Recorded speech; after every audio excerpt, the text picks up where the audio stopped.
Assalamualaikum warahmatullahi wabarakatuh.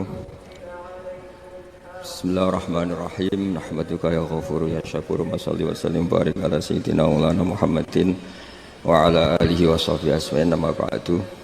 Tapi monggo lah kita cerita-cerita Islam, cerita-cerita beragama yang rileks. Kita semua tadi seperti yang dikatakan Kadensus pernah diswani Mas Sufyan Sauri, juga beliau pernah ngaji. Sebetulnya dalam banyak hal-hal yang keseharian itu lebih prinsip ketimbang ide kita tentang hal-hal besar. Saya beri contoh, Allah itu Tuhan yang Maha Kuasa, yang menguasai alam raya ini. Kadang-kadang menjelaskan dirinya itu hanya alladzi at'amahum min ju'. Saya ini Tuhan yang memberi makan kamu saat Anda lapar, saat kalian lapar. Jadi untuk beriman kepada Tuhan yang Maha Esa, kepada Allah, kamu yakin yang memberi makan kamu itu Tuhan. Apapun kecewanya Anda terhadap tetangga, terhadap negara, terhadap mertua, terhadap istri, itu kecewa Anda tidak akan mati. Tapi kalau tidak makan itu mati. Sehingga Allah mensifati dirinya kadang pakai keseharian. Alladzi at'amahum min ju'. Tuhan itu siapa? Yang memberi makan kamu ketika lapar. Tapi kamu untuk syukur itu nunggu punya istri cantik, neriman, gampang diatur, membolehkan poligami. Terus 4 istri itu neriman semua, loyal semua. Itu sombong betul. Mau syukur saja kok repotnya seperti itu. Jadi mau syukur ya ada makanan dimakan. Itu kalau ngantuk ya tidur. Ayatnya wa min ayatihi manamukum billaili wan nahar. Maksud ayat Allah itu tidur. Nah, keangkuhan-keangkuhan ini yang menjadikan kita itu jadi repot hidup. Wong untuk syukur kok nunggu tadi. Mertua baik, tetangga baik, istri baik. Apa saja di sekelilingnya harus baik. Nah, keinginan berlebihan ini menjadikan kita lupa ada hal-hal yang paling kita butuhkan, yaitu oksigen. Kita boleh nempat di buminya Allah. Alladzi ja'ala lakumul ardo firasya. Bumi kamu tempati enak. Coba kalau gempa. Apa artinya istri 4 cantik semua kalau pas digoyang apa? Gempa. Apa artinya kamu jabat? Entah apa saja jabatannya. Kalau bumi likuifaksi, habis kamu. Kiai meskipun dai kondang umatnya jutaan, kalau likuifaksi di panggung hancur. Tapi nikmat-nikmat yang disebut Allah kaji keseharian. Alladzi ja'ala lakumul ardo mahda. Allah itu yang menjadikan bumi dalulan, yang mudah diinjak. Famshu fi mana dia silahkan pak jalan-jalan. Jadi saya termasuk benar-benar kiai Jawa. Kalau kerennya Kiai Nusantara atau Kiai Indonesia lah. Diajari bapak saya Kiai Haji Nur Salim, diajari Mbah Maimun. Itu Islam itu keseharian. Karena ketika Anda memilih hal-hal yang serius, itu tujuan utamanya nyari ridhonya Allah. Dan ridhonya Allah bisa kamu dapatkan sesuatu yang pasti benar. Misalnya dalam sebuah hadis Sahih Muslim disebutkan, Innallaha la yardha 'anil 'abdi idza akalal akla fayahmadahu 'alaiha. Aw yashraba syarba fayahmadahu 'alaiha. Itu redaksinya inna itu sesungguhnya. La yardha juga pakai lam taukid, juga maknanya sesungguhnya. Sungguh-sungguh Allah sangat ridho ketika seorang hamba itu makan ketika sesuap nasi dia muji Allah, ketika minum seteguk nasi dia muji Allah. Itu kalau orang diridhoni Allah itu wali betul. Itu untuk jadi wali itu gampang. Kamu makan ridho, kamu ninjak buminya Allah ridho seneng, kamu hidup keseharian aman seneng. Nah ini supaya sampean kita semua lah, kita semua ngaji betapa panduan Rasulullah untuk menggapai ridho Allah itu banyak yang keseharian sekali. Saking kesehariannya banyak dalam hadis dan itu sahih. Nabi menyebut hal-hal yang keseharian. Hatta ma tas'alu fi imra'atika. Kamu punya uang, kemudian istri kamu bisa makan, itu ibadah. Bahkan sebagian ibadah itu dicontohkan Nabi yang akhirnya diprotes sahabat. Yaitu wa fi buti ahadikum sedekah. Kamu menggauli istri kamu itu ya sedekah. Sampai sahabat bilang, yang benar ya Rasulullah. Ayati ahaduna syahwatahu wa huwa lahu ajrun. Masa urusan biologis, urusan syahwat kemudian dia dapat pahala. Nabi menjawab, alaih salawadu'aha fi haramin aka'ana alaihi wisrun. Bagaimana kalau dia meletakkan ke yang tidak benar, itu kan dosa. Nah, hal-hal seperti ini yang saya ingin teman-teman semua lah, semua. Saya juga agak ingin ngaji demi Anda juga agak ingin. Itu dosa sekali ngaji kok pesanan kelompok tertentu itu enggak boleh. Islam itu untuk semua, jadi Ya cuma karena di depan saya jenengan ya seakan-akan jenengan korbannya. Itu ada ilmunya dalam usul fikih itu. Jadi orang itu harus ngaji usul fikih. Nama yang disebut, mungkin Mas Sufyan masih ingat zaman ngaji usul fikih. Nama yang disebut itu tidak jaminan sebagai prioritas perintah. Jadi misalnya gini, kebetulan yang di depan Nabi itu Abu Dzar. Nabi ya bilang, ya Abu Dzarin ini uhibbuka misalnya, atau ya Mu'ad ini uhibbuka, atau ya Abu Hurairah ini uhibbuka misalnya. Banyaklah riwayat yang Nabi nyebut ya Abu Dzarin, ya Mu'ad, ya Abu Hurairah. Kemudian misalnya Nabi meneruskan khitab, ini uhibbuka, saya mencintai kamu, fakul dubur sholatin, atau sebagian riwayat disebut fala tada'anna dubura kulli sholatin, Allahumma inni ala dzikrika wa syukrika wa husni ibadatik. Saya mencintai kamu, siapa saja, Mu'ad bisa, Abu Dzar bisa, siapa. Saya mencintai kamu, mohon kalau habis sholat kamu jangan lupa wiridan Allahumma a'inni ala dzikrika wa syukrika wa husni ibadatik. Ya Allah, tolong kami permudah supaya mudah ingat engkau. Anda tidak bisa mentang-mentang, wong nama saya Parmin, nama saya Purnomo, itu yang diperintahkan Mu'ad misalnya. Jadi yang disebut satu, tapi khitab itu untuk siapa saja. Saya teruskan ya. Jadi saya mohon semua kita melakukan kebaikan itu, kalau dalam kaidah fikih disebut al yakin la yuzalu bisyak. Banyak kebaikan yang kebenarannya itu 100%. Tidak punya efek samping ke pihak lain, ke kelompok lain, ke komunitas lain. Itu tadi misalnya Anda makan dan itu murah sekali, hanya butuh satu piring. Setiap kunyahan kamu muji Allah, setiap minum kamu muji Allah. Itu redaksinya Rasulullah SAW disebut Allah sangat ridho ketika seorang hamba makan, kemudian dia memuji Allah, atau minum kemudian dia muji Allah.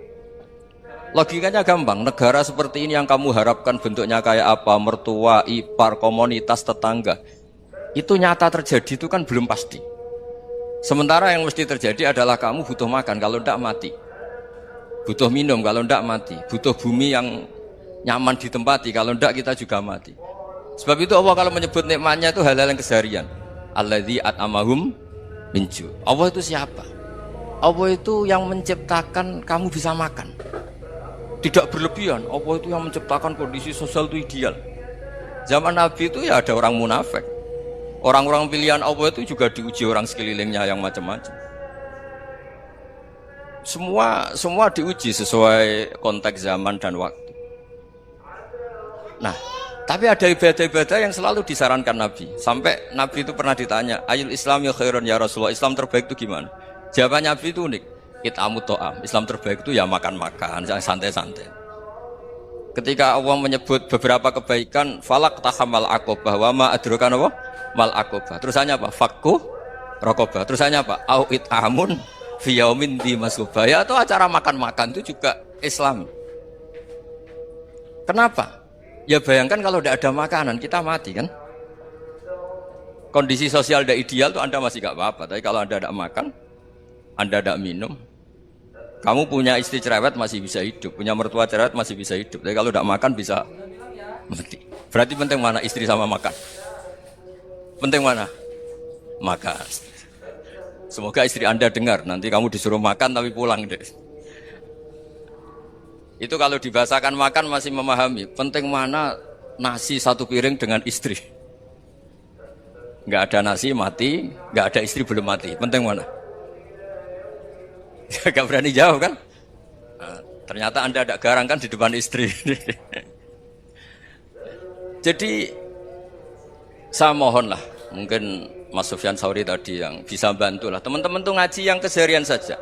Karena kita nyari ridho Allah itu berdasar firman Allah, dan firman Allah itu menyebut keseharian tuh riang gampang.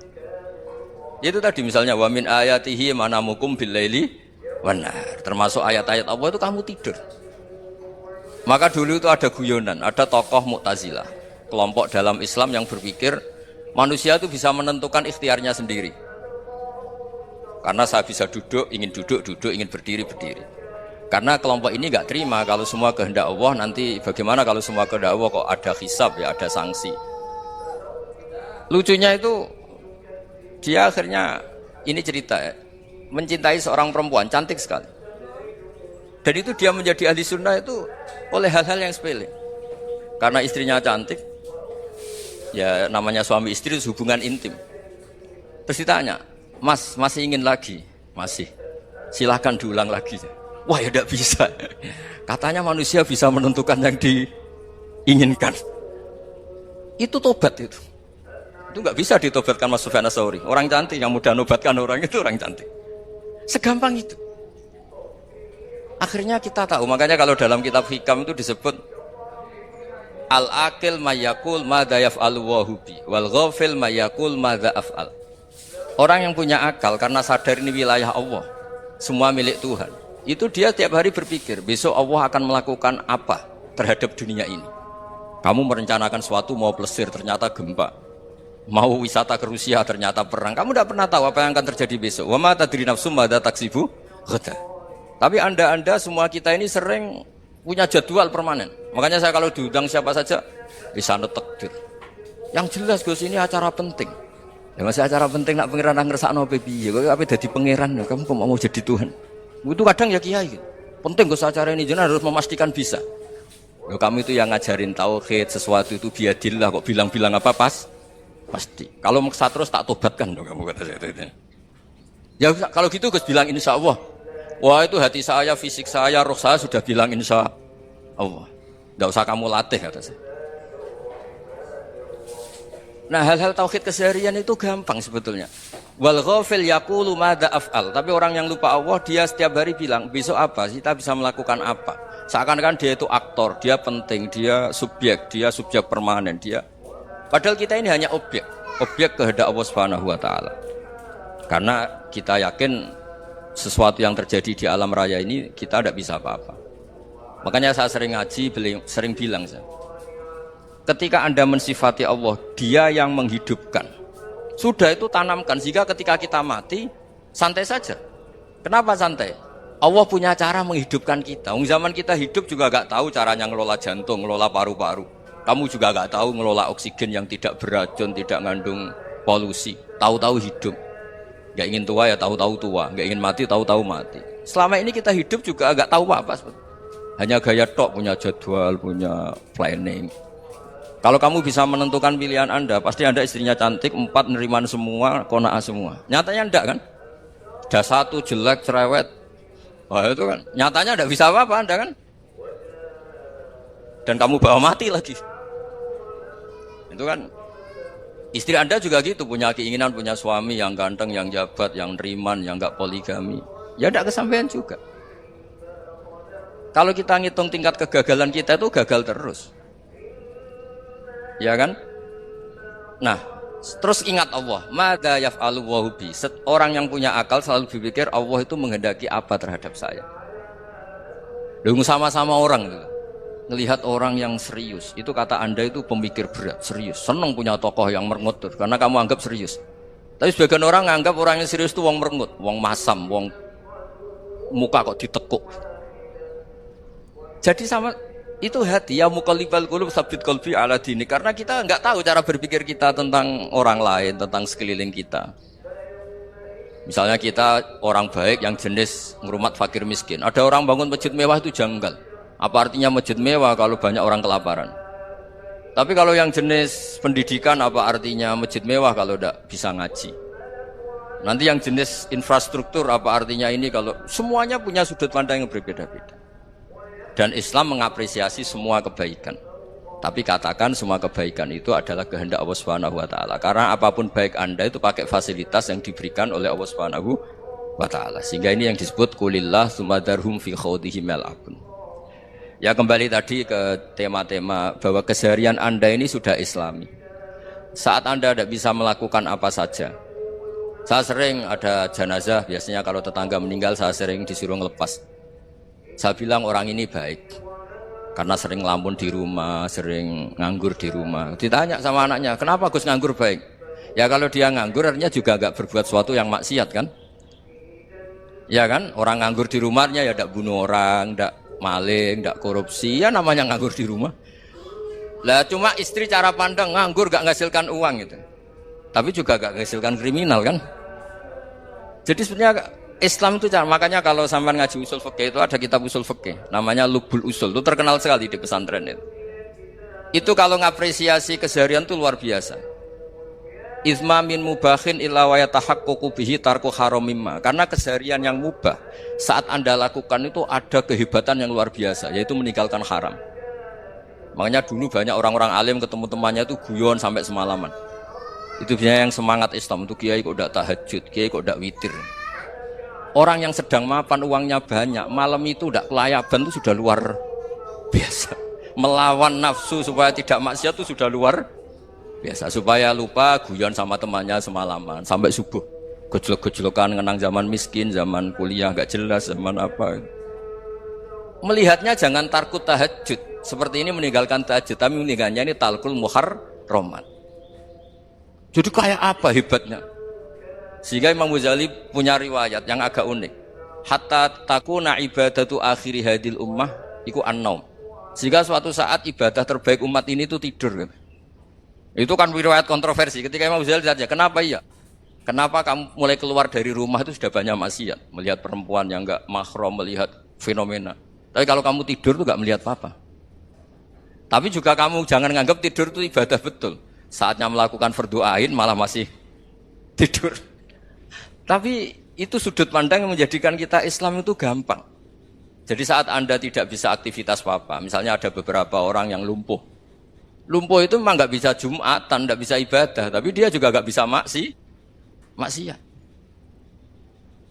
Tidur itu memang Anda saat itu tidak bisa tahajud, tidak bisa witir, tapi saat itu ada zina, ada maling, tidak gosipkan orang, tidak bully orang, tidak menanamkan kebencian, tidak hasud. Sehingga tidur menurut Allah Ta'ala wa min ayatihi manamukum billaili apa? Wan-nahar. Karena di tidur itu selain ada unsur istirahat, jaga stamina, juga ada unsur meninggalkan beberapa keburukan. Nah, saya mohon ibadah yang keseharian ini kita jaga. Supaya kita semua baca ayat itu fasih. Fasih itu tertanam di hati. Allah itu siapa? Alladzi at'amahum min ju'i wa amanahum min khauf. Dan Allah kalau cerita di Quran itu anna sababnal ma'a sabba tsumma syaqaqnal ardha wa syaqqa fa ambatna fiha habba wa inaba wa qadba wa zaituna wa nakhla wa hada'iqa hulba. Kamu tahu saya ini siapa, kata Allah? Saya ini adalah Tuhan yang menurunkan air, kemudian ada tanaman banyak. Habba wa inaba wa qadba, ada zaitun, ada tin, kalau orang Jawa mungkin ada tela, ada padi, ada mangga, ada pisang. Sudah. Wa inaba wa zaituna wa nakhla wa hada'iqa hulba, ada perkebunan yang lebat. Tujuannya apa? Mata Allahkum, silahkan kamu pakai, kamu nikmati. Tapi karena kadang kita ini punya ide-ide besar. Tadi untuk syukur saja nunggu punya istri riman, rumah baik, tetangga baik, komunitas baik, semuanya baik baru syukur. Lama-lama nanti ada di surga, syukurnya nunggu surga paling kelas A. Itu sudah ada yang menghuni Rasulullah, kamu nggak boleh di situ. Masa untuk syukur saja? Repotnya Masya Allah. Jadi mohonlah Quran yang kalau Anda hafalkan juz sama itu kan ada ayat-ayat yang kayak tadi. Ya, fal yang dzuril insanu ila ta'ami. Coba lihat apa yang kamu makan ya, dari mana? Dan untuk mempertahankan hidup kamu keseharian. Jadi jangan kira ibadah itu harus membentuk komunitas yang versi Anda. Ibadah itu harus yang hal yang mulu-mulu. Kesehariannya Anda alami. Loh, ini saya tidak bikin-bikin. Saya ngaji bukan karena berdasar pesanan. Itu ayat yang saya baca kan betul ada ayatnya kan. Fal yang dzuril insanu ila ta'ami. Anna sababnal ma'a sabba tsumma syaqaqnal ardha syaqqa fa ambasna fiha habba wa inaba wa qadba wa zaituna wa nakhla wa hada'iqa khulba. Terusannya apa? Mata'al lakum, silakan kamu nikmati. Mata itu silakan kamu nikmati. Ya kayak sampean dikasih hidangan ya makan. Ya sudah makan. Habis makan ya minum. Habis itu ngantuk ya tidur. Ya sudah normal-normal saja. Kayak apa indahnya Islam. Tapi Anda mencari Islam yang gimana lagi? Nah itu yang diajarkan guru-guru kita, diajarkan sanad kita sampai Wali Songo, sampai Rasulullah SAW. Bahwa pada akhirnya ada jihad, ada perang. Itu dulu memang perang, bukan membunuh. Beda. Dulu kita dijajah Belanda ya perang, dan itu normal karena kita dijajah. Jadi ketika orang lain ingin baik sama kita, wa in ahadum minal musyrikin astajaruka ya fa'jirhu hatta yasma'a kalam Allah. Kalau mereka ingin baik ya kita baik. Makanya ada istilah mustakman, mu'ahad. Kalau mereka ingin damai, berdampingan dengan kemajmukan ya itu yang lebih baik.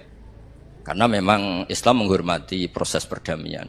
Wa in janahu napa lisalmi ya fajnah lah. Kalau ingin damai ya kita harus damai. Jadi andai kan dulu Belanda datang ke Indonesia kok minta besanan itu. Ya mungkin kita juga seneng karena memperbaiki hidung kan kalau minta besanan itu. Nah tapi wong jajah dulu itu kan masalah kan? Apa? Masalah kan? Jadi saya mohon ya, jadi apa ya? Makanya saya tadi minta sama Bapak Kadensus kemarin juga pernah main ke saya. Jangan sering ketemu saya ini sudah uzlah, saya ini sudah mau daftar jadi resi. Saya itu kemarin di muktamar juga agak datang, acara di Jogja juga sudah. Karena memang keluarga saya dulu itu bahasa ya, bapaknya bapak saya itu gak keluar rumah itu puluhan tahun. Memang punya adat uzlah. Ya makanya ngaji aja yang gampang-gampang aja, yang nggak orderan, nggak pesenan, ngaji aja dulu yang gampang. Saya ikhlas, yakin betul saya ikhlas. Ikhlas itu menurut saya itu roh. Orang nggak ikhlas itu menurut saya itu orang aneh. Ikhlas itu gampang, sudah saya bilang. Kalau kamu yakin ilmu itu milik Allah, ngasihkan juga ikhlas itu milik Allah. Apa sih yang kamu punyai sehingga kamu tidak ikhlas? Uang milik Allah, energi kita milik Allah, bumi milik Allah. Kemudian kamu merasa memiliki. Merasa memiliki itu kalau dalam ilmu tasawuf sudah kesalahan kan. Bagaimana Anda punya? Coba tahu-tahu tanah itu kok milik Anda. Karena saya beli, saya beli dari orang, dari Zaid. Padahal yang asli punya itu Allah. Apa benar kamu pernah beli sama Allah? Zaid ini pemilik nisbi, pemilik yang enggak sebenarnya kan? Ya enggak? Yang benar-benar pemilik itu Allah. Kok kamu ngerasa itu bumi kamu itu atas nama apa? Coba. Milik kan harus beli atau dikasih. Enggak semua kan? Nah, makanya terus famshu fi manakibiha, dan Allah menyebutnya sudah saya ini yang menciptakan bumi waladzi ja'ala lakumul arda dalulan, dan Allah menyebutnya sederhana famshu fi manakibiha, silakan jalan-jalan. Terusannya apa? Wa kulu mirizki, silakan makan-makan. Jadi Islam itu ya makanya kiai-kiai itu ada acara makan, sampai ada guyonan fi kulli makanin makan. Di setiap tempat ya makan. Nggih ngoten guys, pokoknya sing gampang-gampang nggih. Nggih Mas Sufyan nggih sing gampang-gampang mawon nggih. Assalamualaikum warahmatullahi wabarakatuh. Perasaan saya juga seluruh ulama di dunia. Saya ulang lagi, perasaan saya juga seluruh ulama di dunia. Bahwa Islam masuk itu macam-macam sebabnya. Dulu kita tahu, kita sebagai warga Indonesia, Islam masuk itu ya dibawa orang yang agak kedonyan, ya kayak jenengan lah kira-kira gitu. Ya kayak mbak-mbak ini, ya agak-agak mata duitan gitu. Karena kita tahu rata-rata ahli sejarah mengatakan Islam di Indonesia dibawa kiai apa pedagang. Pedagang itu nyari uang apa nyari dakwah kira. Ya semoga Anda mirip-mirip seperti itu. Ya jadi nyari uang karena ada nurani Islam sehingga tetap saja membawa Islam. Saya tidak tahu Islam Anda ala apa, tidak tahu, pokoknya mau ngaji ya berarti Islam ala ahli sunnah apa? Wal jamaah. Jadi ini penting saya utarakan bahwa Islam itu agama yang mudah difahami, sehingga dibawa pedagang saja ya kasil gitu. Dibawa orang yang kedonyan kayak jenengan juga kasil gitu. Dibawa orang baik ya kasil, dibawa orang broken juga kasil. Ini penting saya utarakan karena saya ngaji di mana-mana bilang ciri utama kebenaran absolut adalah kebenaran yang bahkan orang nggak benar saja bisa bawa. Tapi bukan berarti saya dukung Anda tidak benar, kan sudah tidak benar dulu sebelum kenal saya. Tapi nggak apa-apa, nggak benarnya umat Islam insya Allah dimaafkan sama Allah Subhanahu. Ya asal tobat maksudnya. Nggak, ini saya beri satu konstruksi pikiran yang saya sering utarakan di ngaji saya. Sampai sekarang saya coba saat tes ini kan di kampus ya, di apa bacanya ini Kim University yang global leader apa in the world itu. Ini keren lah. Jadi acara ilmiah kita ditakdir di gedung apa? Kampus, gedung universitas di begini. Kalau 1 ditambah 1 2 itu namanya hakikat. Ciri utama hakikat adalah siapapun akan menerima. Saya sekarang tanya sama Anda, kira-kira 1 tambah 1 2 itu musuh Anda pun mengatakan 2 apa tidak? Ya. Pekerja Korea ya bilang 2, Rektor Al-Azhar juga bilang 2. Kamu yang sekarang sedang mungkin sebagian broken sama istri juga bilang 2. Istri kamu yang mangkal sama kamu juga bilang 2. Yang cemburu ya bilang 2, yang dicemburuin juga bilang 2. Karena begitu mudah kebenaran absolut diterima oleh siapa saja. Begitu juga eksistensi Allah sebagai Tuhan. Itu mudah diterima oleh siapa saja. Sehingga pembawanya tidak perlu seorang kiai atau gus atau mubalek atau ketua muin, tidak. Cukup karyawan pekerja Korea. Karena kebenaran absolut itu kebenaran yang mutlak. Siapa saja yang waras pasti ngakui. Kira-kira orang yang berpikir sehat pasti berpikir begini, ini yang diajarkan Quran. Bumi ini kadung wujud. Sudah wujud kadung wujud, punya eksistensi. Mungkin nggak sesuatu yang wujud kemudian disebabkan oleh sesuatu yang nihilisme, yang tidak ada. Mungkin enggak? Enggak mungkin. Yang namanya penyebab itu harus sesuatu yang wujud. Di mana-mana penyebab itu harus punya eksistensi. Karena langit dan bumi ini kadung wujud, pasti penyebabnya adalah wujud. Karena wujud penyebab harus bersifat super. Lah bersifat super ini oleh ulama dikatakan wajibil wujud. Itu akal siapa saja akan nerima. Cuma kemudian setelah nerima itu orang macam-macam cara berpikir. Mungkin orang Jawa dulu bilang itu Sahyang Widi. Kalau orang sini mungkin bilang apa itu? Dewa atau apa ya? Enggak tahu saya itu. Karena itu yang teman sampean, enggak teman saya itu. Tapi yang jelas begini, ini konstruksi ini harus kita jaga. Nanti saya bacakan teks hadis. Kebenaran sejati ciri utamanya adalah ada absolutisme, ada kebenaran mutlak. Ciri utama kebenaran mutlak adalah diakui bahkan oleh siapa saja, termasuk oleh orang fasik. Orang fasik itu orang nggak benar. Misalnya ada imam masjid besar Istiqlal, ditanya 1 tambah 1 bilang apa? 2. Nanti kira-kira yang lonte juga bilang apa? 2. KPK juga bilang koruptornya yang ditangkap 2. Nah, eksistensi Allah sebagai Tuhan ini kebenaran yang absolut. Maka agama ini juga boleh diterima oleh siapa saja, termasuk oleh orang fasik, orang nggak jelas. Ini penting saya utarakan karena sekarang marak kelompok yang mengatakan orang Islam kalau zina menjadi tidak muslim, orang Islam kalau korupsi menjadi tidak muslim. Salah sedikit tahlilan jadi kafir, percaya wasilah jadi itu tidak benar seperti itu. Karena kebenaran eksistensi itu kebenaran yang nggak bisa diganggu gugat. Seperti Anda ini kan warga Indonesia. KPK ya warga Indonesia, koruptornya juga warga. Apa setelah dia korupsi lalu tidak warga Indonesia? Tetap warga. Orang yang meyakini kalimat tauhid setelah dia salah, apa terus tidak ya tauhid? Kan tetap ya? Maka dia tetap Ini penting saya utarakan. Kalau seorang warga Indonesia yang koruptor, yang macam-macam saja tetap warga Indonesia, padahal banyak kesalahan. Karena status warga Indonesia adalah status yang permanen. Begitu juga status muslim adalah permanen bagi siapa saja yang melafadzkan la ilaha illallah Muhammadur Rasulullah. Kita tidak bisa mengkafir-kafir. Itu juga yang sering dipesankan dan jadi ciri khas ulama ahli sunnah wal jamaah, tidak mengkafirkan orang Islam meskipun melakukan dosa besar. Soal dia salah nanti masuk neraka ya silakan saja, saya ada ikut, paham ya? Sampai bisa mencoba. Tapi tetap saja dia muslim. Analoginya tadi. Analoginya gampang sekali tadi. Orang Indonesia yang salah itu tidak akan merubah statusnya sebagai warga Indonesia. Karena ya memang dia berstatus warga Indonesia. Orang Islam yang sudah melafadzkan syahadat maka menjadi muslim. Saya di mana-mana berkampanye, berfatwa. Orang kafir yang 70 tahun kafir, sekali melafadzkan kalimat tauhid, itu menjadi muslim apa tetap kafir? Muslim. Masa kita yang Islam terus, yang kalimat tahlil la ilaha illallah, kemudian menjadi kafir karena kalimat itu? Itu faham aneh apa aneh? Wong yang kafir saja menjadi muslim karena kalimat tauhid, yang Islam menjadi kafir juga karena kalimat. Ini ngajak apa-apaan? Ya ngajak goblok-goblokan, kira-kira kan gitu. Ini penting saya utarakan karena ini penting. Nah, setelah kamu yakin tauhid, ciri utama tauhid itu apa?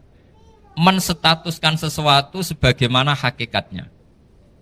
Misalnya bumi Korea, ini statusnya tetap buminya Allah. Maka dari awal saya husnudzon sekali sama Allah Subhanahu wa taala bahwa suatu saat di bumi mana saja itu ada tahlil. Enggak ngira kan ada ateis di sini, bumi ateis kemudian ada tahlil, ada sakduna, ada macam-macam. Karena kita ketika sholat, makanya saya tadi janji akan memaknai kalimat-kalimat yang sering Anda baca ketika sholat.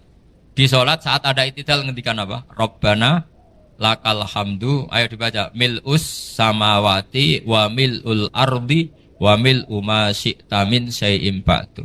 Sama nani secara tradisi pesantren, Rabbana do pangeran kita, laka iku kaduwe panjenengan alhamdulillah segala puji. Engkau punya segala puji. Mil'us samawati, yang pujian itu memenuhi langit. Tentu langit itu penuh dengan pujian. Semua malaikat bertasbih, bertahmid. Karena malaikat tidak ada yang kerja di pabrik, itu tasbih terus gitu. Gak ada yang nyari uang, gak ada yang cari won ya. Apa won ya kalau bahasa? Kalau di sini gak kiainya aja nyari uang. Terusannya apa? Wamilul ardi, dan pujian itu memenuhi bumi. Korea termasuk bumi Allah apa enggak? Jadi saya sudah menduga suatu saat Korea itu ya penuh dengan pujian. Dan ini betul. Siapa yang ngira kalau di bumi Korea ada yang hafal lagu Sakduna itu? Itu lagu kesayangan guru kita semua, Kiai Haji Maimun Zubair. Gak ada yang ngira. Siapa yang ngira kalau di sini ada ngaji seperti ini? Di Rusia juga sama. Uni Soviet itu negara ateis. Tapi lama-lama pecah karena glasnost itu dan perestroika itu. Kemudian menjadi pecahan-pecahan negara muslim. Ada Uzbekistan, Tajikistan, Ceknya, semuanya menjadi negara apa? Muslim. Karena dari awal lakal hamdu mil'us samawati wa mil'ul ardi, dan pujian itu pasti memenuhi langit juga memenuhi bumi. Kalau Anda baca itu di Indonesia mungkin wajar, di Indonesia banyak acara-acara seperti ini. Tapi kalau di Korea ternyata benar. Dan Anda ini kalian semua termasuk pembuktian benarnya wa mil'ul ardi. Keren kan teman? Oh keren sekali, bukan sekedar keren sekali. Makanya saya jarang diundang pengajian mau tapi diundang di Korea mau. Tapi saya ada niat datang undangan, memang saya ingin datang. Jadi ya karena itu ini bentuk penghormatan saya. Bentuk penghormatan saya bahwa pada akhirnya benar-benar lakal hamdu mil'us samawati wa mil'ul ardi. Jadi Anda tidak perlu pesimis, dulu Indonesia juga seperti itu. Banyak Buddha, Hindu, semacam ateisme. Kemudian berkatnya para ulama sekarang jadi negara yang mayoritas Muslim. Korea, barokahnya orang-orang kedonyan seperti ini banyak Islam itu. Gak apa-apa, karena sebagian agama Islam, sebagian sejarah ditulis di bawah pedagang-pedagang Gujarat. Kira-kira orang Gujarat ke Indonesia dulu yang namanya pedagang cari apa? Uang. Tapi namanya orang Islam, hatinya tetap adanya tauhid. Nyari uang ya tetap sambil dakwah. Kalau yang ke Korea langsung kiai mungkin tidak seramai ini Islam. Karena kalau kiai datang langsung dicurigai jadi misionaris, jadi ribet malah. Tapi kalau sampean nggak ada yang curiga, namanya pekerja saja nyari uang. Dan itu memang fakta. Cuma kadang ya sadar terus ya bagus lah seperti itu. Nggak apa-apa. Maksud saya ini saya memberi support, memberi tasjek bahwa Allah itu luar biasa. Jadi kalau ingin menyebarkan agamanya macam-macam. Kadang kiai tidak bisa mengislamkan orang, itu anak-anak mahasiswa pacaran, itu banyak yang pacarnya itu masuk Islam. Tapi sampean jangan bilang pacaran halal, ya tidak pernah halal. Tapi Allah kalau menghendaki memberi hidayah itu jalannya macam-macam. Ada yang lewat kerja, coba yang bayangkan ada tahlilan di Korea itu semua kiai tidak pernah bayangkan. Tapi setelah banyak pekerja di sini, kemudian mereka insaf atau sedang insaf, tidak tahu ini. Sampai kapan insafnya juga tidak tahu. Tapi yang jelas ini hebat. Ini apa? Hebat. Tahu-tahu ya seperti ini. Makanya iman saja Rabbana lakal hamdu mil'us samawati wa mil'ul ardi. Masih ditambahi wa mil'u ma syi'ta min syai'im ba'du. Karena Allah itu zat yang tidak terperikan, zat yang tidak terbatasi. Maka pujian di langit dan bumi ini masih kurang. Masih ada apa saja yang nanti akan dipenuhi oleh pujian kepada Allah Subhanahu wa ta'ala. Wa mil'u ma syi'ta min syai'im ba'du. Dan pujian kepada Engkau ya Allah akan memenuhi semua ruangan yang Engkau kehendaki. Mungkin suatu saat negara-negara yang sekarang yang paling minim Islam itu di Amerika Selatan, kayak di Argentina dan sebagainya, itu nanti suatu saat nanti suatu saat juga penuh dengan pujian karena tetap Rabbana lakal hamdu mil'us samawati wa mil'ul ardi wa mil'u ma syi'ta min syai'in. Saya di Jogja setiap akhir ngaji saya ajarin wiridan. Mungkin wiridan ini tidak asing bagi jenengan karena sering saya baca subhanallah wa bihamdihi adada khalqihi wa ridho nafsihi wa zinata arsyihi wa midada kalimat. Bahwa kita memuji Allah itu adada khalqi, sesuai jumlah makhluk Allah. Semua makhluk Allah meskipun kelihatannya mengecewakan, ini semuanya memuji sama Allah Subhanahu wa taala. Meskipun kadang kita kecewa, kadang kita tidak cocok. Coba barokahnya Anda ini agak-agak kecewa gitu dengan Indonesia karena nggak menyediakan lapangan kerja untuk Anda. Tapi ya nggak kecewa-kecewa amat ya, agak-agak saja. Karena Anda tetap semua mencintai Indonesia. Gara-gara agak-agak kecewa cari negara lain. Akhirnya di Korea, ada yang di Jerman, ada di Inggris. Tapi bawaan pernah ngaji di musola, Islam ini ke bawah. Sehingga karena Islam ini ke bawah, tahu-tahu ada komunitas yang memikirkan Islam. Umumnya orang mikir Islam itu ya bikin masjid. Kalau di Korea unik, nyewa apa? Nyewa gedung untuk masjid. Itu kalau diceritakan di Indonesia aneh. Ini masjid sewaan. Masjid. Tapi kalau di sini lazim, karena kalau beli mahal ya cukup sewa.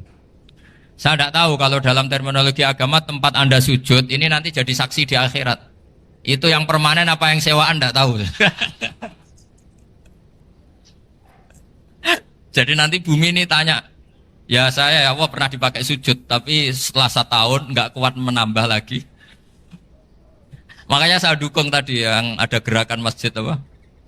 Sebenarnya permanen nggak permanen itu tetap bagus, tidak usah memaksakan. Yang jelas saya sudah ikut nyumbang lelang tadi, dan saya berharap uang itu benar-benar untuk masjid. Kalau untuk takmirnya juga nggak apa-apa, yang penting untuk menghidupi masjid. Saya juga termasuk kiai yang nggak suka kalau hukum itu terlalu fanatik. Misalnya uang ini untuk masjid, kemudian imamnya diterlantarkan karena alasannya ini untuk masjid. Imam kan tidak masjid. Nah ini kalau imamnya nggak diservis kemudian mutung terus pulang ke Indonesia, ini jadi masalah. Tapi saya juga agak suka kalau ada negara gitu. Betul-betul saya tidak suka. Yang imamnya itu terlalu diservis. Ini buruk sekali kan. Pernah ada anekdot, ini anekdot tapi nyata. Ada negara yang sangat sehat, Islamnya sangat sehat. Itu imamnya 1 bulan tuh digaji 70 juta. Kira-kira 70 juta dibagi 1 hari berapa? 5 sholat ya? 5 kali 30 berapa? Kira-kira saja. 150. Berarti per sholat dapat berapa ya? Kira-kira kan biasa potong gaji kalau berapa kira-kira? Singkat cerita, si kiai dari luar negeri tadi cerita apa Indonesia? Kiainya miskin-miskin, datang ke masjid kan kadang pakai ontel, adzan sendiri, qomat sendiri, sholat sendiri kadang. Itu nasib orang-orang Sragen dan Salatiga sebagian. Itu yang lapor karena mereka gitu. Kalau Rembang insya Allah enggak. Tapi ada semuanya Salatiga, sebagian begitu. Itu yang cerita kiainya, bukan ini bukan hoax. Memang kiainya cerita. Nasib kiai di Salatiga Gus katanya. Itu digojlok. Tapi tetap sholat. Sehingga cerita orang tadi cerita, imamnya di sana naiknya Mercy, muadzinnya pakai BMW. Itu tetangga sebelah Indonesia banyak yang fasilitas imam seperti itu. Karena gajinya sampai 70 juta.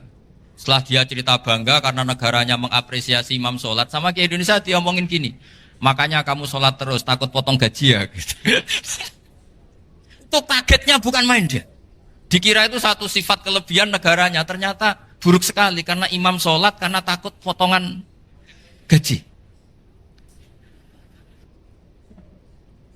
Akhirnya ke Indonesia bangga, alhamdulillah kita sholat tambah gaji. Dan tetap sholat. Keren mana yang digaji sama Anda? Ini yang di atas ini banyak calon imam. Tidak keren mana imam yang digaji sama Anda? Keren yang enggak. Tapi kalau pertanyaannya dibalik, keren mana jamaah yang peduli imamnya sama yang enggak peduli? Jadi jawabannya harus tetap seperti itu. Imamnya keren yang ikhlas. Tapi jamaahnya keren yang peduli imamnya. Jelas ini ya fatwa saya ya. Gimana? Imamnya baik yang ikhlas. Tapi jamaahnya baik yang peduli nasibnya. Tapi sekali imam dari awal gak ikhlas itu harus di PHK. Itu bahaya bagi agama kalau awalnya sudah ada ikhlas. Karena nanti setelah habis subuh terus dihitung. Wong setahu saya sholat terus kok kenapa gajinya tinggal segini? Ya, setahu saya sholat terus kok gajinya tinggal segini. Terus nanti takmirnya bilang, kemarin duhur Pak Yai tidak ngimamin. Kemarin asar tidak ngimamin. Terus dihitung. Bisa enggak agama akan berjalan seperti itu? Enggak. Ya makanya pertanyaannya tadi, suka atau punya imam ikhlas? Suka. Tapi imamnya juga suka kalau jamaahnya peduli. Ini penting. Jadi saya mensupport Anda, mensupport kalian semua bahwa agama ini akan diurus oleh Allah Subhanahu wa taala. Makanya Sayyidina Umar radhiyallahu anhu kalau disuruh mikir agama itu tidak mau. Tidak mau betul. Ketika Umar jadi khalifah itu puncak keemasan masa Islam. Semuanya stabil, semuanya hebat. Sampai Irak, Iran zaman itu Persia masih. Semuanya Mesir. Itu semuanya ikut Islam. Ketika Islam pada puncaknya, yang dikhawatirkan oleh masyarakat adalah begini. Lalu setelah Umar itu bagaimana? Islam setelah dipimpin orang yang tangguh, yang kuat, yang waroi, yang zuhud. Lalu setelah Umar itu gimana? Tapi Umar disuruh mikir gak mau. Sampai setiap Abdullah bin Umar jalan-jalan di kampung-kampung itu abahnya dianggap pecundang. Tahu sampean pecundang? Orang yang gak tanggung jawab. Karena orang-orang bilang gini, ya Abdullah bin Umar, bagaimana pendapat Anda kalau ada penggembala kambing di tengah hutan atau di tengah padang rumput, kemudian dia ninggal gelanggang kambingnya. Kamu anggap penggembala ini gimana? Oh itu penggembala yang zalim itu. Mesti kalau kambing ditinggal ya kacau. Apalagi ini ummatu Rasulullah Shallallahu Alaihi Wasallam. Ini abah kamu tidak pernah wasiat, tidak pernah ngatur suksesi. Lalu Islam setelah dia bagaimana? Suruh dia ngomong penggantinya siapa? Karena beliau sudah sepuh, harus ada suksesi. Akhirnya Abdullah bin Umar lapor ke Umar. Ini gimana bah orang mengkomplain begini. Apa kata Umar? Agama itu beda dengan kambing katanya. Agama itu milik Allah Subhanahu. Mbok saya pikir, tidak saya pikir tetap jalan. Nah, ini terbukti. Jangan ulama ya ndak, mufti ya ndak, tapi bisa menjalankan agama. Kalau agama sampean pikir malah rusak. Sudah pokoknya lakukan saja, tidak usah dipikir. Akhirnya betul. Karena agama ini milik Allah. Soal kita serius memikirkannya itu karena khidmah. Karena kita ingin berbakti pada agama. Tapi Anda tidak boleh berpikir kalau agama ini butuh pemikiran Anda. Beda loh ya. Kita khidmah agama serius karena kita ingin mengkhidmai agama. Tapi agama ini tidak pernah butuh kita. Karena agama ini akan diurus oleh Allah Subhanahu. Coba pas sampean kecil, orang jilbaban di Indonesia itu banyak apa banyak sekarang? Banyak sekarang. Kiainya mutu orang dulu apa mutu orang sekarang? Tapi perkembangan Islam itu ramai sekarang apa ramai dulu? Ramai sekarang. Islam menyebar di seluruh dunia itu zaman Wali Songo, zaman sampean keren mana? Keren sekarang. Kualitas solehnya sampean sama Wali Songo? Wali Songo. Ini betul. Karena agama ini diurus oleh Allah Subhanahu wa taala. Maka kata Sayyidina Umar, agama ini innallaha ta'ala yahfadzu dinah. Innallaha ta'ala la yudhi'u khilafatahu waladina. Allah itu tidak akan menyia-nyiakan agamanya. Ini terbukti.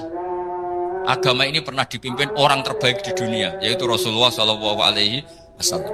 Ketika beliau intakola ila rofiqil ala, ketika beliau pindah ke alam sana, diteruskan oleh sahabat yang tentu jauh di bawah Rasulullah. Diteruskan tabi'in, diteruskan para wali songo, diteruskan sang sampean yang jauh di bawah wali songo. Sejauh-jauhnya. Tapi agama jalan sampai Korea. Agama jalan sampai apa? Dulu wali songo itu hanya sampai Mojokerto, sampai Tulungagung. Di bawah sampean, Layaban sampai mana ini? Korea. Coba kalau Allah tidak ngurus, nggak bisa. Yang gerakkan hatinya sampean peduli sama masjid siapa? Allah Subhanahu wa taala. Yang menggerakkan hati sampean peduli sama agama siapa? Tapi yang menggerakkan sampean ke Korea apa? Uang kan?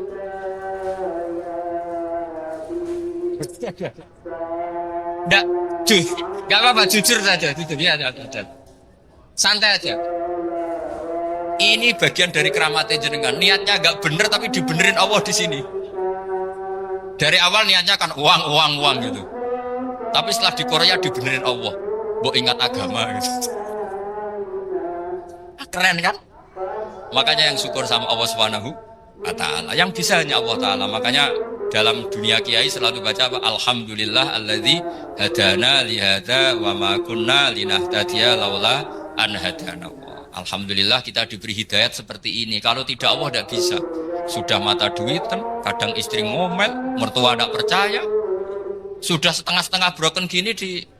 Saya tahu sampai ke Korea itu karena broken pas saking sayangnya keluarga. Potensinya hanya dua.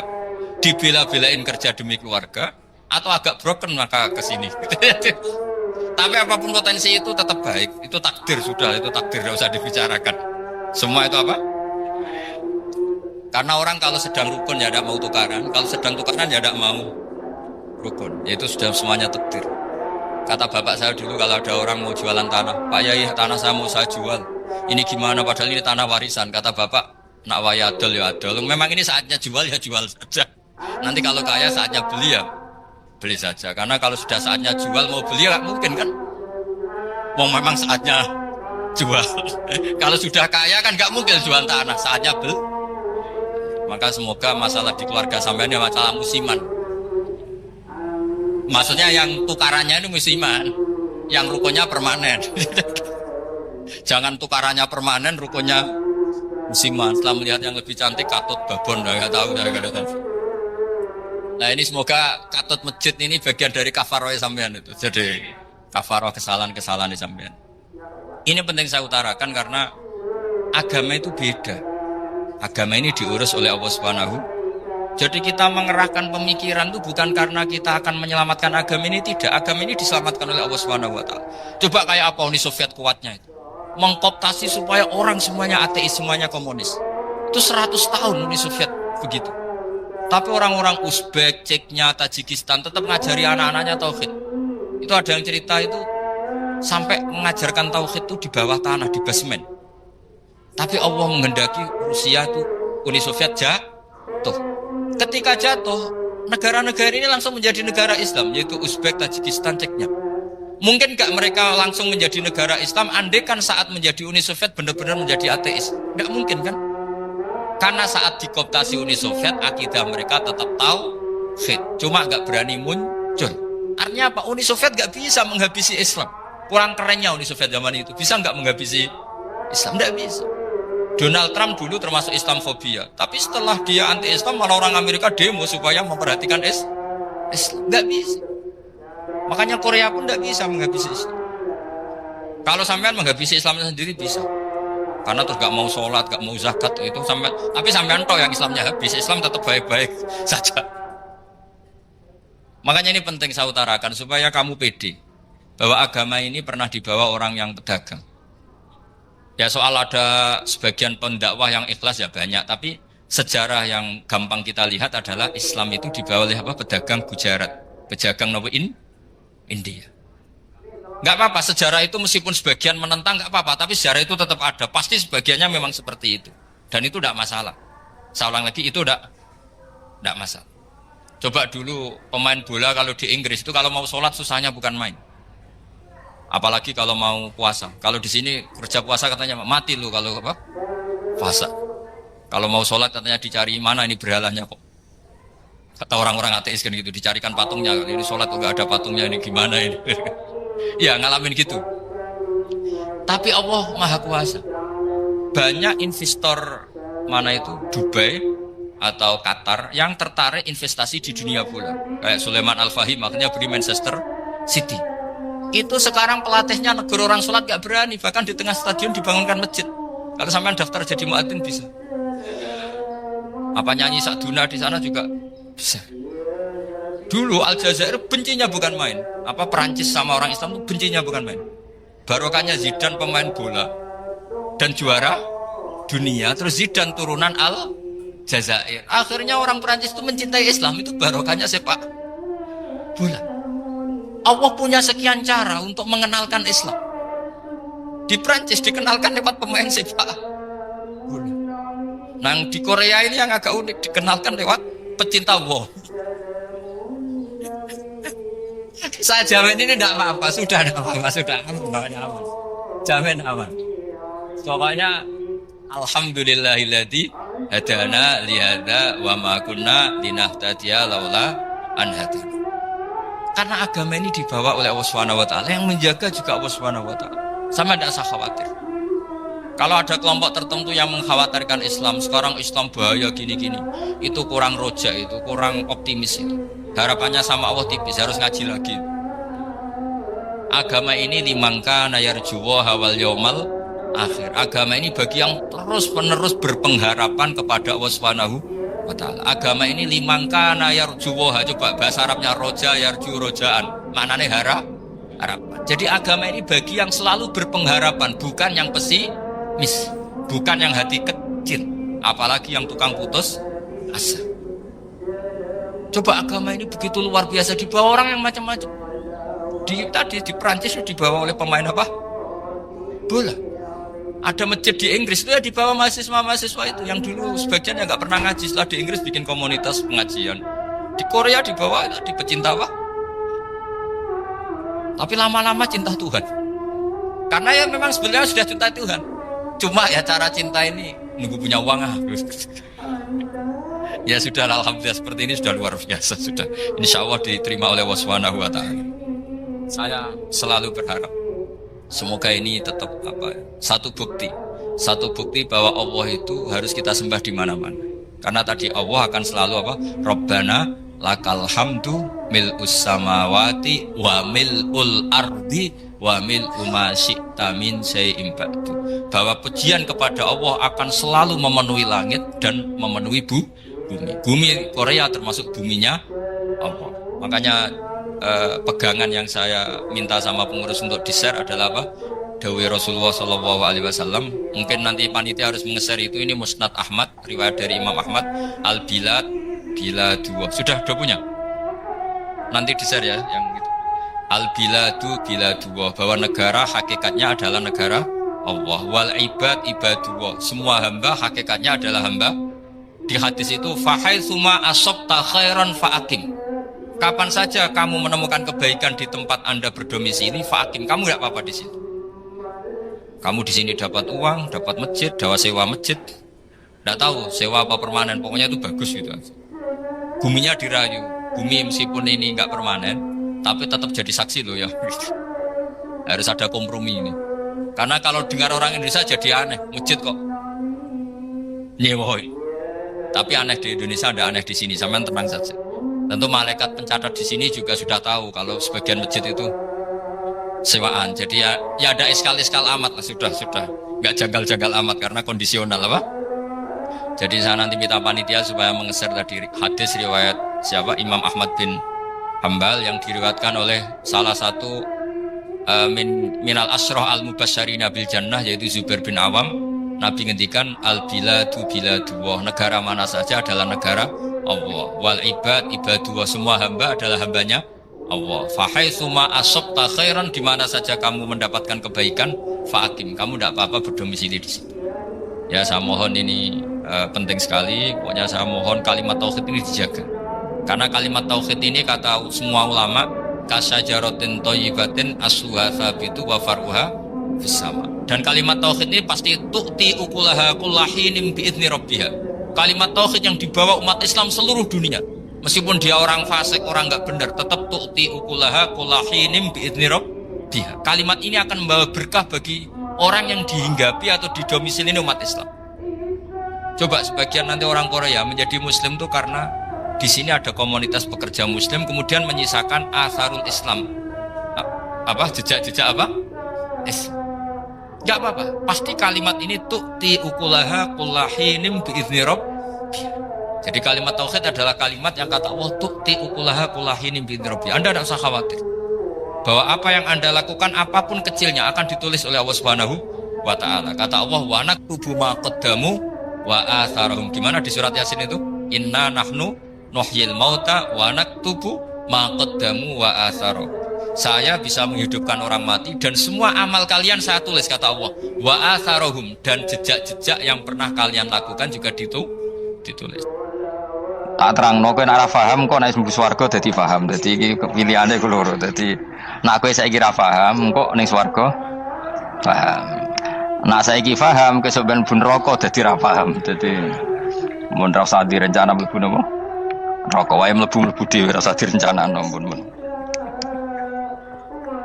Dados ngeten nggih, dados ahli swarga ya kurang penggawean, pancen salat wis ra wajib, ora ono pilpres, gak ono apa dadi kurang penggawean. Ahli swarga niku saking kurang penggaweane iku jagungan. Dadi misale kula Mustofa Ruhin jagungan. Piye enak ning swarga? Ya enak. Zaman ning donya piye? Terus cerita, saya itu punya teman ateis. Saya punya teman komunis yang ketika pertemanan dengan kita sering menghina kita karena kita ini percaya adanya hari kebangkitan. Teman saya itu sering melecehkan idza mitna wa kunna turaba wa idzaman aina lamadinun. Masa kita sudah jadi debu, jadi tulang belulang, kemudian kita akan dibalas amal-amal kita. Jadi singkat cerita, ini nunjukno nak wong soleh oleh kancanan wong dolim. Ya ini catatan ya, bahwa orang soleh itu zaman ning dunya oleh kancanan wong napa? Dolim. Buktinya yang soleh ini masuk surga. Kemudian kenangannya punya teman ateis. Zaman di dunia punya teman apa? Ateis. Entah temannya itu teman kerja atau teman kantor. Tentu tidak teman dalam akidah. Mungkin akidahnya tetap kita Islam, mereka ateis. Tapi teman, entah faktor kantor, entah faktor profesi, entah faktor kerabat. Tapi yang jelas si orang penduduk surga ini punya kenangan, kami dulu punya teman ateis. Ini kanali korin. Yang teman saya yang anti Tuhan itu mengatakan, melecehkan saya, aidza mitna wa kunna turaba wa idzaman aina lamadinun. Masa kita sudah jadi debu, jadi balung, tulang belulang, kemudian kita dihisab atau kita nanti ada hari balasan. Nah terus ketika jagungan ini tadi saya bilang ahli swarga kurang penggawean. Lah piye delok piye jare kanca-kancane, moh aku ora melok di kanca. Jadi fayaquluna lah. Jadi ketika Ruhin muni ape delok jare Mustofa, jare Kifat, moh aku gak kancaku, delok dhewe jare. Lah si Ruhin kan wong kurang penggawean, mulai ning donya sampe ning swarga. Terus delok. Terus fattala'a fara'ahu fi sawail jahim. Bareng dekne delok roh kancane kejet-kejet ning neraka. Seneng dekne. Jadi wong nak hasud tu anti ning swarga aja hasud. Seneng terus muni ngene, tawahi ing kita laturdin. Dulu kamu hampir saja menyesatkan saya. Artinya zaman dia ateis sempat ngerayu supaya Ruhin dadi napa? Ateis. Kowe Islam ya tetep kere, melok ateis ae. Wis kere, zina rawani, maling rawani gak enak. Soalnya sering dirayu-rayu gitu. Makanya bilang apa? Tawahi ing kita laturdin, kamu zaman di dunia hampir saja menyesatkan saya. Walau la ni'matu rabbi lakuntu minal muhdharin. Kalau saja saya tidak diberi nikmat Allah, aku kelakuanku ya koyo kowe, akhirnya masuk neraka koyo kowe. Nah terus ada soalu talazzudzin, dia tanya tapi saking senenge. Afama nahnu banyitin. Coba lihat saya sekarang, apa saya sekarang mati? Tidak kan, saya tidak mati kan, cuma mati pertama saja, mati zaman di dunia. Sekarang saya hidup lagi. Artinya kamu yang dulu memungkiri ada kehidupan, dulu aku saiki tidak mati. Ternyata saya sekarang hidup dan dapat nikmat kowe ning neraka. Dadi ku nunjukno sunnahe manusa iku ora puas nek ora ngalahno musuhe. Nganti ning swarga iku ora lega nek. Dadi manusa iku hasudnya itu terlembagakan sampai akhir. Jadi wong-wong sing tahu dimaki-maki kubu sebelah, iku nak kubu sebelah mlebu neraka. Iku kowe ning swarga gak marem nak gak delok. Dadi hasud iku ya seru no. Dadi nak kula pun mboten, makome mboten wonten, kula mboten. Niku makome Ruhin barang dadi lari lho kan dinyak melarat, gendut, kriting mangkel. Kudu menangi sing ngenyak mlebu neraka. Aja sampe sing ngenyak kita mlebu swarga kene mlebu neraka. Wah. Gak puas ya, no? Makanya gambarannya Quran itu manusia tetap manusia. Ketika orang kafir dengan segala kenikmatannya, misalnya mungkin Amerika, mungkin negara-negara yang sekarang kumo luhur dengan teori kapitalisnya, mungkin ngenyak Ethiopia, ngenyak Syria, ngenyak. Tapi apapun salahnya Syria, Ethiopia tetap iman, tetap suasana masuk surga. Meskipun ngurmat negara tidak pedes. Tapi yang ngurmat negara benar, tapi ngurmat iman tidak benar, bisa saja nanti masuk neraka. Itu makanya kita problem di dunia kan gitu. Makanya saya mohon, nah, umat Islam itu tidak perlu menjawab kritikan itu. Dari awal kita nanti enaknya itu di surga. Kali di dunia kita pasti salah. Ngelola negara raiso, banyak negara Islam sing carut, napa? Marut. Ngurus bojo raiso, banyak santri sing pegatan. ngurus anak yo ora iso, anak yo debu weling kok bapak. Kita ini kan ngurus yayasan yo ora iso. Kan semua yang berbau Islam mesti carut marut. Karena ya apa ya, dari awal kita ini mah enggak serius ngurus dunia. Kok serius piye nyimpen duit wedi dosa ana hisab. Ape riba rentenir wedi dosa. Wape ngatur dunia nemen-nemen wedi dosa. Allahu al-mudabbir sing ngatur kok melu ngatur barang. Wah, akhirnya karena wedi dosa terus goblok. Sebagian goblok klasik, sebagian keterusan. Nah, sing repot sing keterusan sampai asli lah iku terus kombinasi napa? Jadi wong Islam iku ora kober serius mengurus dunia. Kadang punya pemimpin fasik lah ben kono bae-baean dunia. Jadi ribet wong Islam. Akhirnya kita ini dihina wa idza marru bihim yatakhamazun wa idza qalabu ila ahlihim qalabu fakihin wa idza ra'ahum qalu innaha ula inapa ladallun. Orang-orang kafir itu kalau melewati orang Islam pasti ngenyek. Urip nyatane ngono, ngelola negara gak bisa, ngelola keluarga gak bisa. Nah, nanti kalau kita di surga itu kata Allah fal yaumal ladzina amanu minal kufari yadhakun. Nanti di surga orang-orang iman gantian menertawakan orang-orang kafir. Jadi itu menunjukkan bahwa kita tidak pernah puas sebelum dendam menertawakan. Jadi wis ning swarga iku cita-citane mukmin tetep fal yaumal ladzina amanu minal kufari yadhakun. Jadi kowe sok ben ning swarga iku ya Allah kasih saya fasilitas bisa melihat penduduk neraka. Terus dene ning teras-teras swarga dipertontonkan orang kafir alal araiki yang turun. Hal suwibal kufaru makanu ya fa'alun. Delok saiki kowe mbek aku mulya ndi. Jadi dendam itu penting. Tapi sebenarnya ini swarga ini dunia wis kalah wis nurut ae no. Dadi menteri yo nurut wis pokoke nurut ae wis barang dunia pek-pekan ngono. Cuman arah bener ya dielingno iku ya bahaya ora bener. Tapi ora usah kerusuhan biasa wae. Gremeng ae gremeng pokoke dadi dadi udun no. Katanya memang gitu, orang emosi nak diempet tuh dadi udun, dadi wis sathok gremeng. Tapi yang jelas Allah punya sunnah bahwa manusia itu tidak bisa puas sebelum melihat musuhnya kalah. Sehingga ahlul jannah yang notabene sudah penuh kenikmatan itu tetap dia enggak lego. Enggak lego kalau enggak tahu nasib orang yang dulu menghina dia. Makanya ini peringatan bagi kita bahwa kita berteman orang tidak soleh di dunia itu boleh. Buktinya tadi ahli surga ketika Jagungan cerita saya punya teman ateis yang selalu mencibir saya. Katanya nanti nggak ada hari kebangkitan. Lalu teman ateis saya sekarang di mana? Sekajak kancana dulu ya teman-temannya bilang fayakuluna laga. Tapi si teman ini tetap ingin melihat. Setelah dilihat ternyata itu di neraka. Terus melakukan dialek tadi. Apa yang kamu katakan salah. Kamu mengatakan setelah mati akhir urusan salah. Ternyata saya sekarang tidak mati.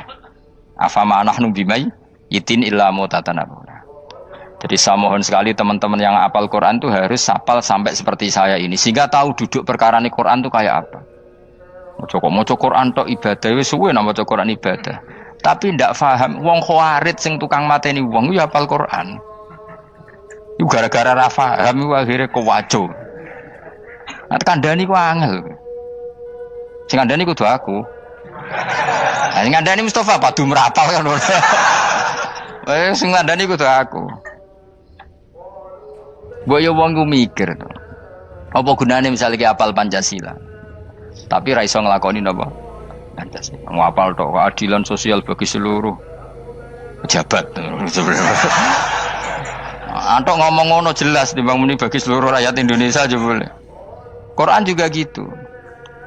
Kita ini manusia punya watak dendam. Tapi dendam ini dikelola oleh Islam. Dendamnya mending swarga ae. Ning donya ben, ning donya mesti sediluk. Tenan betul, orang-orang mukmin itu sampai belum lega kalau belum ketemu orang yang pernah mencibir. Yaitu tadi qala qailu minhum inni kanali qarin. Saya punya teman yang ketika di dunia selalu mencibir saya, inna kalaminal musaddiqina idza mitta wa kunna turaba wa idzaman aina lamadun. Teman saya itu selalu mencibir, masa kamu percaya hari kebangkitan? Kita nanti kan sudah jadi tanah, jadi tulang belulang, masa bangun lagi? Yang benar saja kamu. Nah, orang-orang yang mencibir ini kan sakit, orang dicibir itu kan nah sakitnya itu terbawa sampai surga. Tapi nak kowe mlebu neraka ora kok berdendam melane. Dadi dendam iku anane ning swarga, nek ning neraka ora kok berdendam. Dianjuti malaikat oleh dendam piye. Tapi bareng ning swarga happy-happy iku piye? Kancamu dhisik sapa wae. Ora kanca partai maksudnya kanca iki. Ya dadi sok nang swarga musa-musamu delok. Jebule swargane sak dhuwurmu. Lan jogeman musa ya aku demen isin besok ben. De musuh jebule swargane. Ndi musuhku sing wane aku delok. Terus jare kancamu teko, aku ning dhuwurmu. Ya jarak.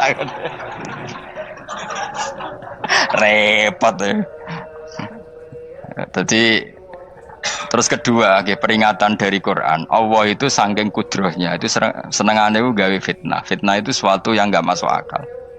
Jadi wong kafir utawa wong Islam piyambak iku kon iman sesuatu yang paradok. Iku kon ngimani ning neraka iku ana wit. Lah neraka iku panase ngono, ana wit. Mulane jare wong kafir Muhammad tambah suwe tambah ra waras. Mergo wong neraka iku makan sajaratus zakum. Mulane wong kafir tambah guyu Muhammad tuh gak waras. Jarene neraka banget panase, tapi di saat yang sama ngomong wit iso tumbuh. Mestinya neraka itu kan enggak ada pohon. Mulane Allah nate ngendikan wa ma ja'alna ru'yallati arainaka illa fitnatal linnas wasyajaratal mal'unata fil Qur'an. Jadi satu orang itu diuji disuruh ngimani Isra Mi'raj. Nabi yang tetap posisinya di Mekah diberitakan oleh Quran bahwa Nabi telah menembus langit Sabtu dalam lahdoh satu malam. Wong kafir malah guyu-guyu. Terus kedua ada pohon yang tumbuh di neraka. Mulane dawuh pangeran sebuti wa ma ja'alna ru'yallati arainaka illa fitnatal linnas wasyajaratal mal'unata fil Quran. Jadi diuji. Yes ngono dunya kaya wong Islam sakniki niku. Yang mengklaim negara Islam tata kelolanya carut marut, yang negara non Islam kadang tata kelolanya rapi, sehingga seakan-akan kita ini salah ngurus dunia wae ra iso mung ngurus akhirat. Tapi saya berharap sing dicibir iki sok ben mlebu swarga, dadi iso dendam. Tapi nek mlebu neraka iku ora kober dendam. Lan kula mboten gadah rencana mlebu neraka mboten gadah. Kula niku nggih pendendam, dadi mangkalku ben kesampaian sampeyan nak teng pundi? Swarga. Kita harus ngalami fal yawmal ladzina amanu minal kuffari yadhakun alal araiki yang jangan sampai kita ngalami kita sendiri disiksa. Kowe ngilu awakmu dhewe, milih dendam apa milih mlebu neraka? Milih dendam ya. Syaratnya mlebu apa? Swarga. Jadi pangeran itu memang sering damel sesuatu itu paradok. Tapi memang Allah sengaja. Mulane kula bolak-balik matur, ulama itu banyak, yang jaga akhlak ya banyak, yang jaga ilmu yang banyak. Kadang yang jaga ilmu itu yang akhirnya nyuwun sewu cangkem elek, dan itu penting. Saya di mana-mana bilang, sesuatu itu kadang nggak bisa dijelaskan secara baik-baik. Syaratnya kudu cangkem elek. Cuma karena itu nggak mungkin kita nisbatkan pada Nabi, ben aku wae sing tanggung jawab. Kalau nak dinisbatkan Nabi kan elek, maksud Nabi kok gerakan cangkem elek. Ben aku wae. Nak pancen salah, aku sing tanggung jawab. Tapi nyalahno aku neraka, yakin neraka. Siji yo ora level, napa siji ora level. Dhisik sahabat itu akhirnya yo nyuwun sewu cara ora sahabat yo cangkem elek. Mergo mangkel. Ada orang munafik saking ora ngajari ngene. Kenapa saya bikin gerakan cangkem elek? Kok janut lho. Kowe asli elek maksudnya cangkemmu wis elek ora kok. Engko nang darane aku harus gebak ora asli cangkemmu wis elek. Wis ngono perkara dunya ora perkara hak. Nah kan perkara hak, cek keren. Wong munafik ku saking mangkelnone ning Kanjeng Nabi, saking kepengin Nabi itu ketok goblok, ketok salah. Iku kadang takok nggawa untane unta. Takok, "Mat, untaku iki sing ngawini untane sapa? Kok anake kok ora kembar?" Terus ana sahabatmu sing cangkem elek kaya Ruhin. Tak pajangi aku. Kowe apa-apa? Dadi oleh muni ku nazautu alaiha, nazautu cara aku sing nyelingkuhi. Terus ki apa? Mergo gak trimo nabine dikei pertanyaan sing gak masuk akal. Paham? Begitu juga ketika mereka nyembah berhala Lata Uzza, iku sing cangkem elek ya sahabat. Mergo nabi ra pantes. Cangkem elek bicara to. Aku gek bengi pas ape nyembah berhalaku. Jebule pas diuyoi luwak. Aku mikir, mosok pangeran duwe luwak menengah iki apa-apaan? Dikencingi apa? Luwak. Ada lagi orang Bedui, orang munafik tanya, Muhammad, idda'aita annaka utiyal wahya, kamu tuh mengklaim kamu dapat wahyu, sekarang unta saya hilang. Lalu posisi unta saya di mana? Kamu idda'aital ghaib, kamu mengklaim tahu barang ghaib, sekarang unta saya di mana? Sahabat akhirnya kecangkemel, tak colong apa-apa pokoknya. Gak mana, pokoknya butuhnya mangkel loh, bodoh mangkel loh nih. Mereka gak terima Nabi ini nggo pertanyaan-pertanyaan yang tidak mendidik, yang menyudutkan. Yang paling parah mau nazautu alaiha, yo aku sing nyelunggi wae apa-apa. Nah sama misalnya orang kafir bilang orang Swiss lebih bahagia timbang orang Eropa, orang Ethiopia, orang Eropa lebih bahagia ketimbang orang Syria. Kamu harus bilang, kata siapa? Coba ukur. Kita yang miskin, kita yang tidak menteri, kita yang tidak siapa-siapa. Andai kan ditimang kebahagiaan kita dengan menteri, tidak mesti kalah. Mereka juga punya atasan yang mengganggu kan. Kue jadi buruh majikan ya tersita oleh atasan. Menteri ya tersita oleh atasan. Kebebasannya ya ada yang tersita. Wayai pengen turu harus ngantor. Wayai kepengen mangan harus rapat. Kamu ya tersita, pe mangan rakelar. Ya sesuai tersitanya macam-macam kan. Semua itu kita sama kok. Ada yang sesuatu yang kita tidak gesam, mereka juga sama ada sesuatu yang tidak. Ya. Sebenarnya pola hidup itu kan sama. Dan itu kadang-kadang yang jadi aman, kadang-kadang mau cangkem elek sing iso jawabnya. Tapi saya ulang lagi, itu nggak mungkin kamu nisbatkan kepada Rasulullah karena Rasulullah itu ahsanan nasi khalqau. Tapi ulama ben tetep ngene iki. Sing kaliber lho ya. Sing kira-kira cangkem elek tetep keramat kok kula lah, minimal koyo kula. Kulo ini cangkem elek tetep keramat. Kowe sopan tetep keramat, ora ono ilmune kok. Entekno sopanem ora ono pengaruh ya. Entekno sopanem tetep keramat aku, yakin keramat aku. Baik sopan lah ya. Ora ono ilmune apa-apa. Sopan yo keliru, cangkem elek yo keliru, urip yo keliru, mati yo keliru, pokoke kadung keliru. Ana ulama diomongi, Pak Yai, kalau neraka itu, kalau setan dari api, kemudian setan disiksa api kan sejenis, susahnya apa? Kiai ini mangkel terus ngambil segenggam tanah di sawur ora ini. Loro Yai, jare ke kok tanah, kena tanah kok loro. Enggak bisa seperti ini diberi penjelasan baik-baik kan. Setan itu kok geni Pak Yai, jare disiksa di neraka kan enggak apa-apa, sama-sama api. Kiai ini ngambil tanah sawur ora ini. Barang wong sakit Kiai, jare kok tanah, kena tanah kok sakit. Hanya jangan katakan kalau setan dari api kena api ndak sakit. Coba kamu kasih penjelasan baik-baik.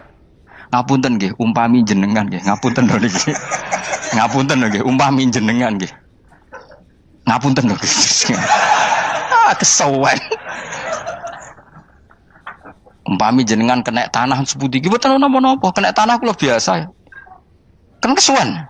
Dene mbok sawuri raine. Terus keliliben. Padahal materi manusia dari tanah, ternyata kena tanah sakit. Makanya dendam itu penting, tapi tadi loh ya, bukan dalam konteks dunia ning swarga. Allah iku wis gawe manusa iku duwe dengan tanda kutip dendam tadi. Dekne tetap gak terima. Orang yang dulu menghina saya iman, kemudian orang itu di surga gak terima, makanya diberi hak untuk melihat bahwa temannya masuk neraka. Melane fattola'a fara'ahu fi sawail jahim. Kemudian temannya dilihat, kemudian temannya di neraka. Dan belum berhenti dendamnya di sini. Dia ngomel-ngomel, tawahi ingkit talaturdin. Kamu kan yang hampir saja menyesatkan saya. Jadi wong swarga nek ora ngomel ya ora lega. Ayo milih swarga apa milih dendam? Dendam. Jadi mulane ngaji ben kero, dadi ben lega apa? Dadi kowe kudu dendam kan. Kowe wong suga-suga kudu dendam. Jute gak dhisik suga, saiki suga aku jebule sing mbok dendami swargane sak dhuwur. Pancet wong suga menangan.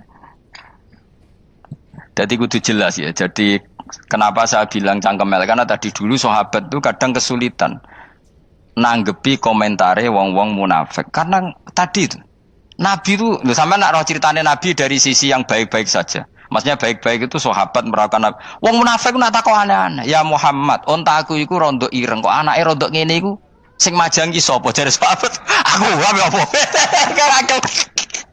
Wong urusan onta kok ditakokno ora.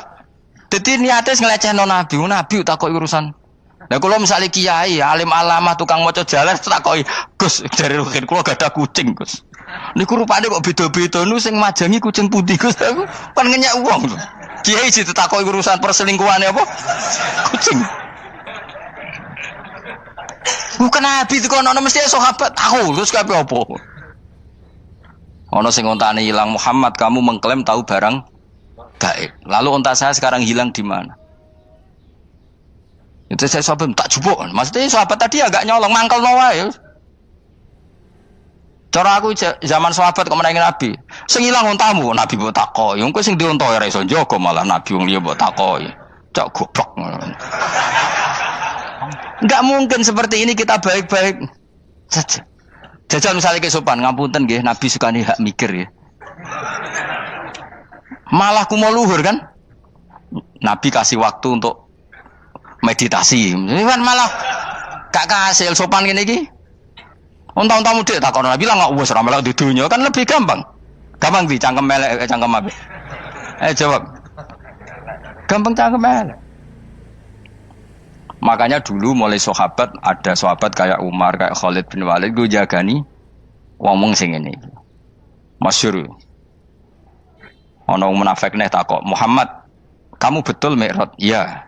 Sayyidina Ali diparani takok, "Ali, sikile mangkat sitok diangkat. Angkat loro-loro ora iso. Ngono jare kancamu iso." Mergo artinya terbang kan kakinya terangkat semua. Sayyidina Ali karena wong pinter nganggep iku guyu tok Sayyidina Ali. Bareng takok Umar, kan dekne kepengen mengalahkan Nabi dan mengalahkan Ali. Terakhir ning Umar. "Mar, kowe iso ngangkat sikilem sitok." "Teni." Pekno pedang mbek Umar. "Kewani iki." Ngono ku wis ra iso diadepi api-apian. Kok Umar wis ngerti iki ora kena diterangno mbek akal. Makanya saya punya rencana, umpama aku menangi Nabi, itu sangat melek. Nabi ra usah ben tetap ahsana nasi kholqom. Nabi kita selamatkan supaya tetap steril. Masyhur kan, jadi ada orang Yahudi itu membawa kambing mati kan. Wedhus lu mati. "Ya Muhammad, kambing yang mati ini yang bunuh siapa?" Karena Nabi orang tauhid ya Allah. Yang bunuh kambing mati itu Allah. Agamamu ini aneh Muhammad. Yang dibunuh Allah langsung orisinil haram, yang lewat tangan-tangan jahil manusia halal. Itu sing disebut wa kadzalika ja'alna likulli nabiyyin aduwan syayatinal insi wal jin yuhi ba'dhum la ba'din zukhrufal qauli ghurur. Coba cara aku menangi Nabi. Kan nak cara medis kan jelas ya, kan tentu sehat yang disembelih karena darahnya keluar. Tapi mereka ngomong wong orisinil dibunuh wong langsung kok malah haram yang dibunuh manusia. Ini aneh mata agama. Cara aku menangi zaman Nabi, yo no pangan dhewe ngono kowe sing gampang dikira-kira. Tapi ora aja Nabi lho sing ngendikan, kowe wae sing penggemar Nabi. Kancang kemelek pantes selain bakat ora bakal dadi nabi wis. Ya kowe nak muni halal yo pangan tekno. Kan dekne muni halal kan? Ya wis entekno. Ben do mangan apa, Bah? Badang. Tapi Nabi kan gak mungkin ngendikan seperti. Tapi sahabatnya dong ngendikan gitu. Mergo ya mangkel ngadepi. Jadi kadang-kadang orang itu gak bisa dikasih penjelasan secara apa?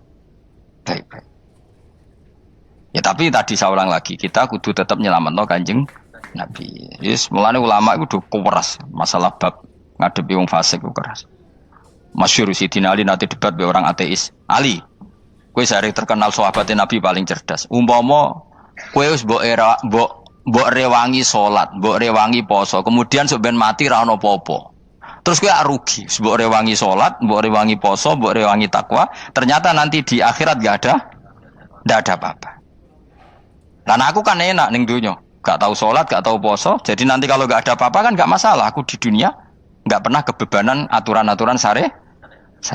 Masyhur dawuh Sayyidina Ali. "Ingka nama taqulu sidqan atau haqqan takhallasta wa takhallasna. Wa ingka nama aqulu haqqan takhallasna wa ahlakta." Siapa lo dhewe? Jika yang kamu katakan benar, yang lolos tidak hanya kamu, saya pun lolos. Jika nanti di akhirat gak ada hisab, memang yang selamat kowe tok, aku lah yo. Selamat dong, bodoh-bodoh ra ono hisab. Ingka nama taqulu haqqan faqad takhallasta wa takhallasna. Jika yang kamu katakan benar, enggak ada hisab, maka kamu selamat, saya pun selamat rumangsamu. Tapi jika yang saya katakan benar, takhallasna wa ahlakta, saya selamat kowe rusak. Niku muga ora Sidina Ali cangkem elek tapi, muga ora Sidina Ali. Muga sing ngomong Ruhin misal. Kan cangkem elek. Karena orang seperti itu ora iso mbok terangno api-apian. Di kampunten nggih mengke delok mengke. Lho delok mengke kesuwen li. Kowe nek mati wae SMS aku malah do ndi-ndi ngomongnya. Maka jawab Sayyidina Ali, jika yang kamu katakan benar, yang selamat tidak hanya kamu, saya pun selamat karena tidak ada apa?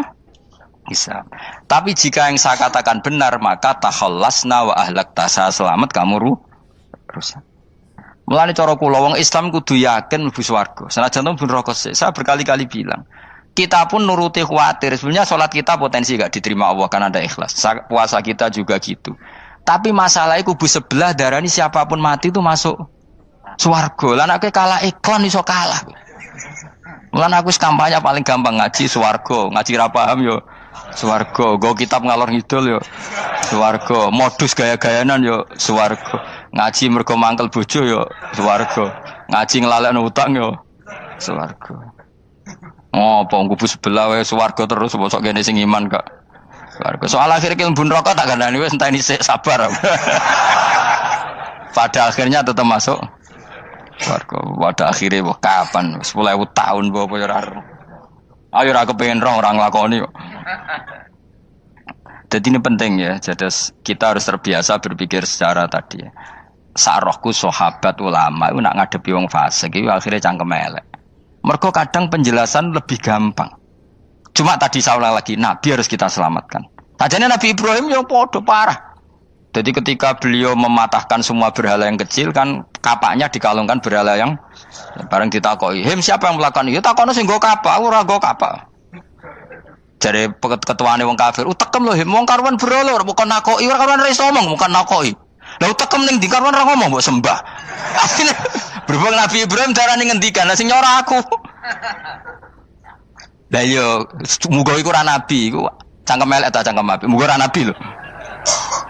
Mergo Nabi Ibrahim diutek-utek, utekem lho, mu karuan berhala watu kok kon nako. Jare Ibrahim utekem tak kok karuan watu kok mbok sembah.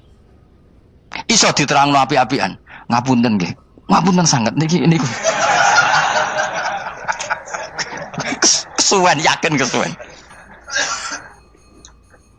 Lah cuma ke mari siko nabi ku ya iku netok sing cangkem elek iku. Tapi ora demi hak, demi hadun.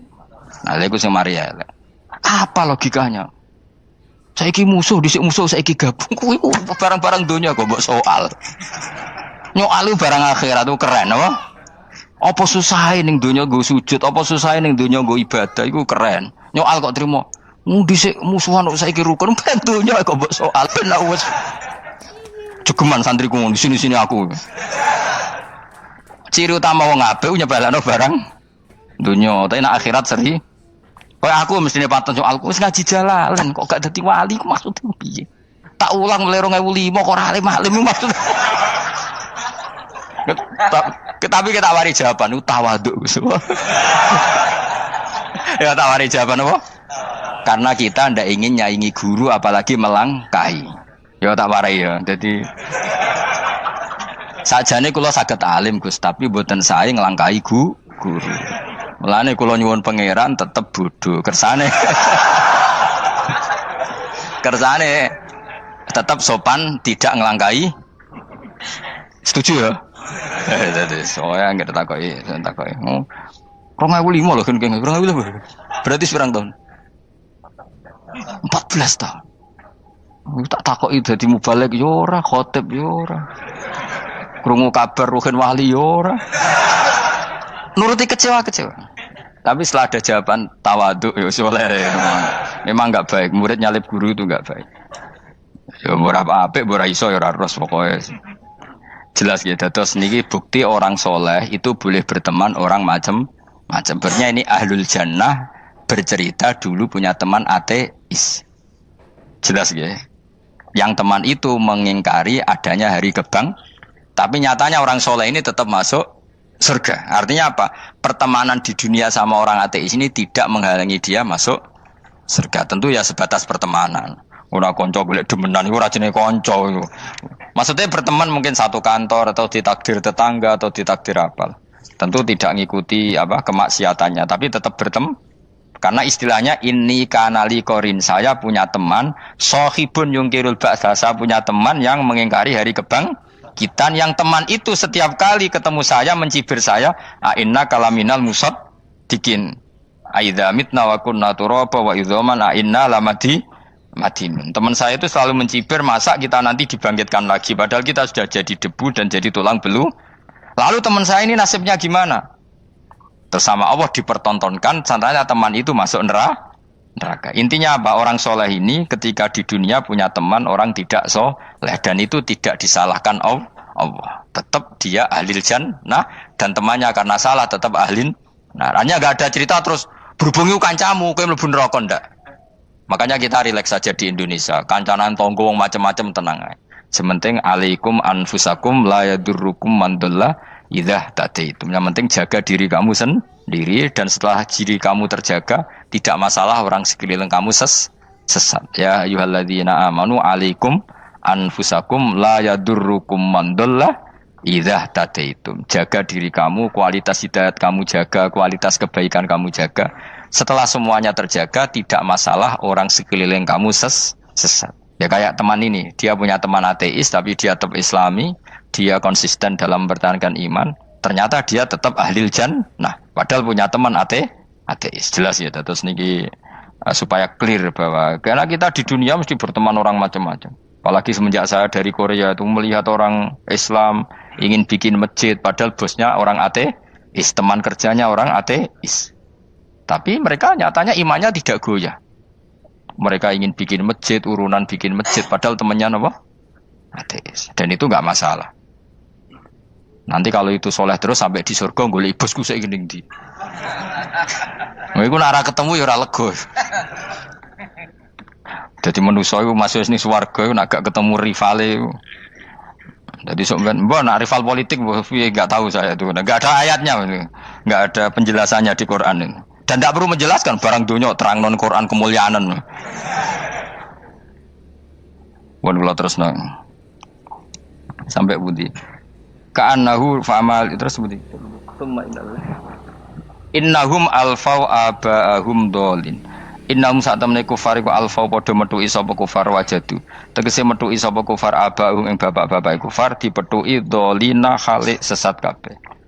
Nah, mereka itu menjadi kafir karena punya tradisi bapak-bapaknya ya kafir. Terus setelah bapak-bapaknya kafir, fahum mongko te wong akeh ala asarihi ing atase jejak-jejak bapak-bapake wong akeh yurauna iku anut kabeh.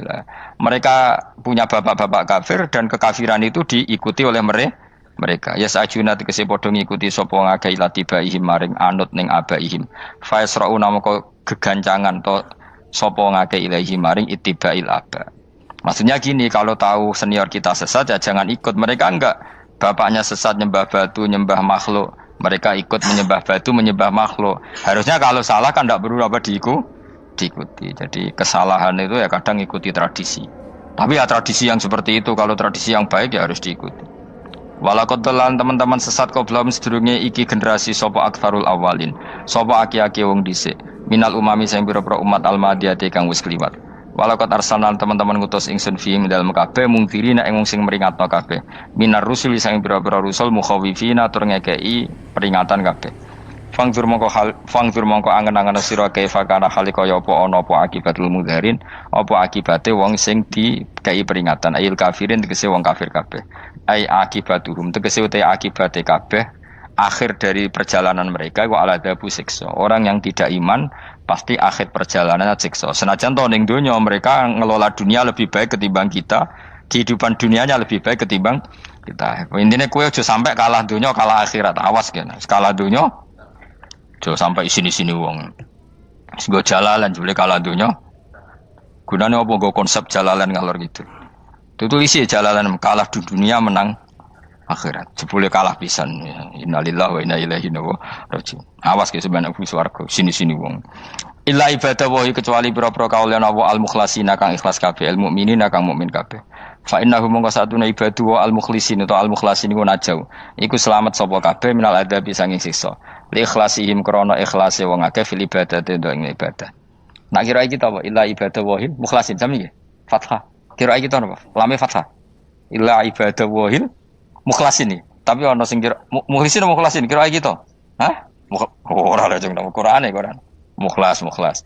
Auli anna wa ta'ala wa ta'ala akhlasa nyelametno sapa mikhlasno sapa ing kabeh lah krana ikilah amal ala qiraati fathil lam ing atase wacanan maca lam. Dadi qiraah itu ada illa ibadah wahil mukhlisin, ada illa ibadah wahil mukhlasin. Jadi mang dua qiraah. Tapi ki anut sing umum ya, aja aneh-aneh.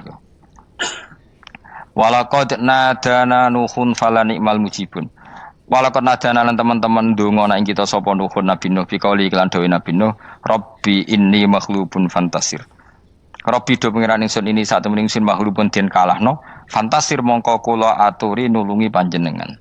Fala ni'mal mujibun, mongko iku banget nikmate sapa al mujibun, sapa zat sing nyembadani lagu maring Nuh nahnu te kita. Aida'ana ala qaumi. Maksudnya Nabi Nuh ketika tertekan oleh kaumnya, kemudian Nabi Nuh berdoa kepada saya. Dan saya kata Allah fala ni'mal mujibun, zat terbaik yang memberi terkabulnya doa itu fala ni'mal mujibun. Ya Nuh berdoa kepada saya kata Allah, dan saya kata Allah adalah zat terbaik yang bisa mengabulkan doa. Itu jenenge apa? Fala ni'mal mujibun. Eda ana tekse ndonga sapa Nuh ing kita ala qaumihi ing atase kaum Nabi Nuh fa ahlaknahum mongko ngrusak ingsun ing kaum Nabi Nuh bil gharaqi kelawan tenggelam. Jadi kowe nak mangkel mbek wong-wong sing ora iman iku pilihane iku kowe parek pangeran. Nak parek pangeran nak sing ora iman dikalahno pangeran. Kowe ora usah dadi ekstremis, malah ribet dhewe. Pasrahno napa pangeran. Lah nek kira wali ora mandi-mandi, ora mandi ya wis. Sementing kowe ning donya bernegara secara sehat, gak perlu dadi napa? Teroris, gak perlu dadi napa ekstremis. Karena Nabi Nuh ketika mangkel mbek kaume, Nabi Nuh ngebom mereka apa matur pangeran? Matur pangeran, kemudian pangeran sendiri yang ngambil napa tindakan. Kowe yo ngono mbek musuh-musuhmu sing hasud mbek kowe. Tapi ya mbah konang pangeran malah bela kono. Lah kadang musuhmu luwih bener timbang kono ya. Timbang kowe. Kono kerja keras sugih. Terus duweni kowe sekere turu. Terus mbok pasutno jebule pangeran bener. Kok kowe pemalas. Kono bekerja keras. Ya mbah nak ngono.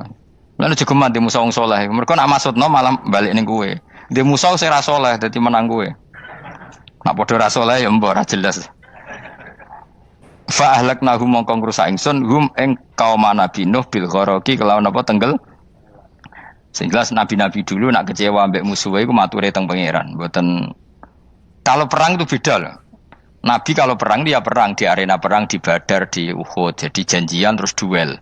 Ora kok musuhe turu terus di sebelah iku mboten enten ngono. Ya kalau mau perang ya janjian. Jadi fair.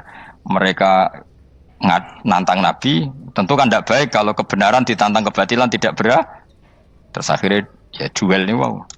Tidak. Yang jelas perang itu tidak sepihak. Makanya bahasa Arabnya takotul, saling perang. Jadi wazan kalau dalam nahwu itu dalam sorof itu qatala itu wazannya musyarakah. Musyarakah itu saling merang, saling nyerang. Jadi enggak boleh sepihak. Makanya janjian oke, mau iduna badrun. Perjanjian kita ketemu di apa? Badar terus ketemu. Ora kok limbe-limbenan ku mboten. Memang tarung. Jadi keren. Sing kalah ya keren, sing menang ya keren. Mergo corong Jawa wani adep. Mboten nyulik niku mboten.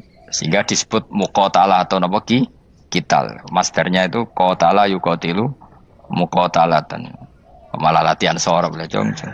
Karena syarat mufassir itu harus ahli napa? Sorab. Wa najinahu lan nyelametno ingsun ing Nabi Nuh wa alahu lan keluargane Nabi minal karfil azim saking banjir sing gedhe. Ail gharqi tegese selamat sangka tenggelam. Wa ja'alna lan gawe ingsun zuriyata yang anak turun Nabi Nuhum al-bakin. Fanasu mongko te manusa kulhum kabeh nasikum minasli sanging turun Nabi Nuh alaihis salam. Makanya jenengan yang syukur. Jadi turunan yang sekarang itu sudah steril. Saya ulang lagi. Kamu ini sudah turunan yang steril, tidak ada bapak yang kafir. Yo kowe kabeh sing ngaji Jalalain. Kowe kabeh. Ini mbah-mbah kamu sudah apa? Steril. Karena manusia pertama Nabi Adam, terus Nabi Adam seterusnya itu masih ada yang kafir macam-macam. Era Nabi Nuh ini bapak kedua. sing kafir tenggelam kabeh, terus ada orang 80 semuanya mukmin. Makanya kita-kita yang sekarang itu istilahnya Allah dzurriyyataman hamalna ma'nuh. Kita ini turunan orang yang diangkat di perahunya Nabi Nuh. Makanya manusia pertama dari Nabi Adam, terus itu masih macam-macam. Era setelah Nabi Nuh sudah steril, gak ada lagi yang apa? Kafir. Umpama mbah-mbahmu ana sing kafir meneh, iku ya kafir sing ora asli. Sehingga engkau ya langkai wae. Mesti aja anggap langkai wae. Terus melok mbah sing nopo? Sing mukmin. Ya jelas ya, fannasu kulluhum min naslihi alaihis salam. Jadi setelah periode banjir itu semua manusia itu sudah turunan Nabi Nuh dan pas itu sudah steril semuanya apa? Mukmin. Ya orang 80 semuanya orang apa? Nah, setelah itu ada lagi yang kafir. Lah aku ora roh iku sing dadi mbahmu ta ora roh. Ya ora perlu roh kowe. Mulane ora apal nasab penting kanggo biasa ben ora roh. Tadi fanasu mongko te manusa kulo miskaben nas iku minaslihi sanging turunan Nabi Nuh alaihi salam. Bakana lan ana iku lahu kedene sapa salah satu auladin sapa telu pira-pira anak Sam. Pertama Sam wa Abul Arab wa Faris wa Rum wa Ham wa Abu Sudan. Sing Ham Abu Sudan, bapake wong napa? Sudan. Wa Yafas, ana sing maca Yafis. Yafas Abu Turki, bapake wong pundi?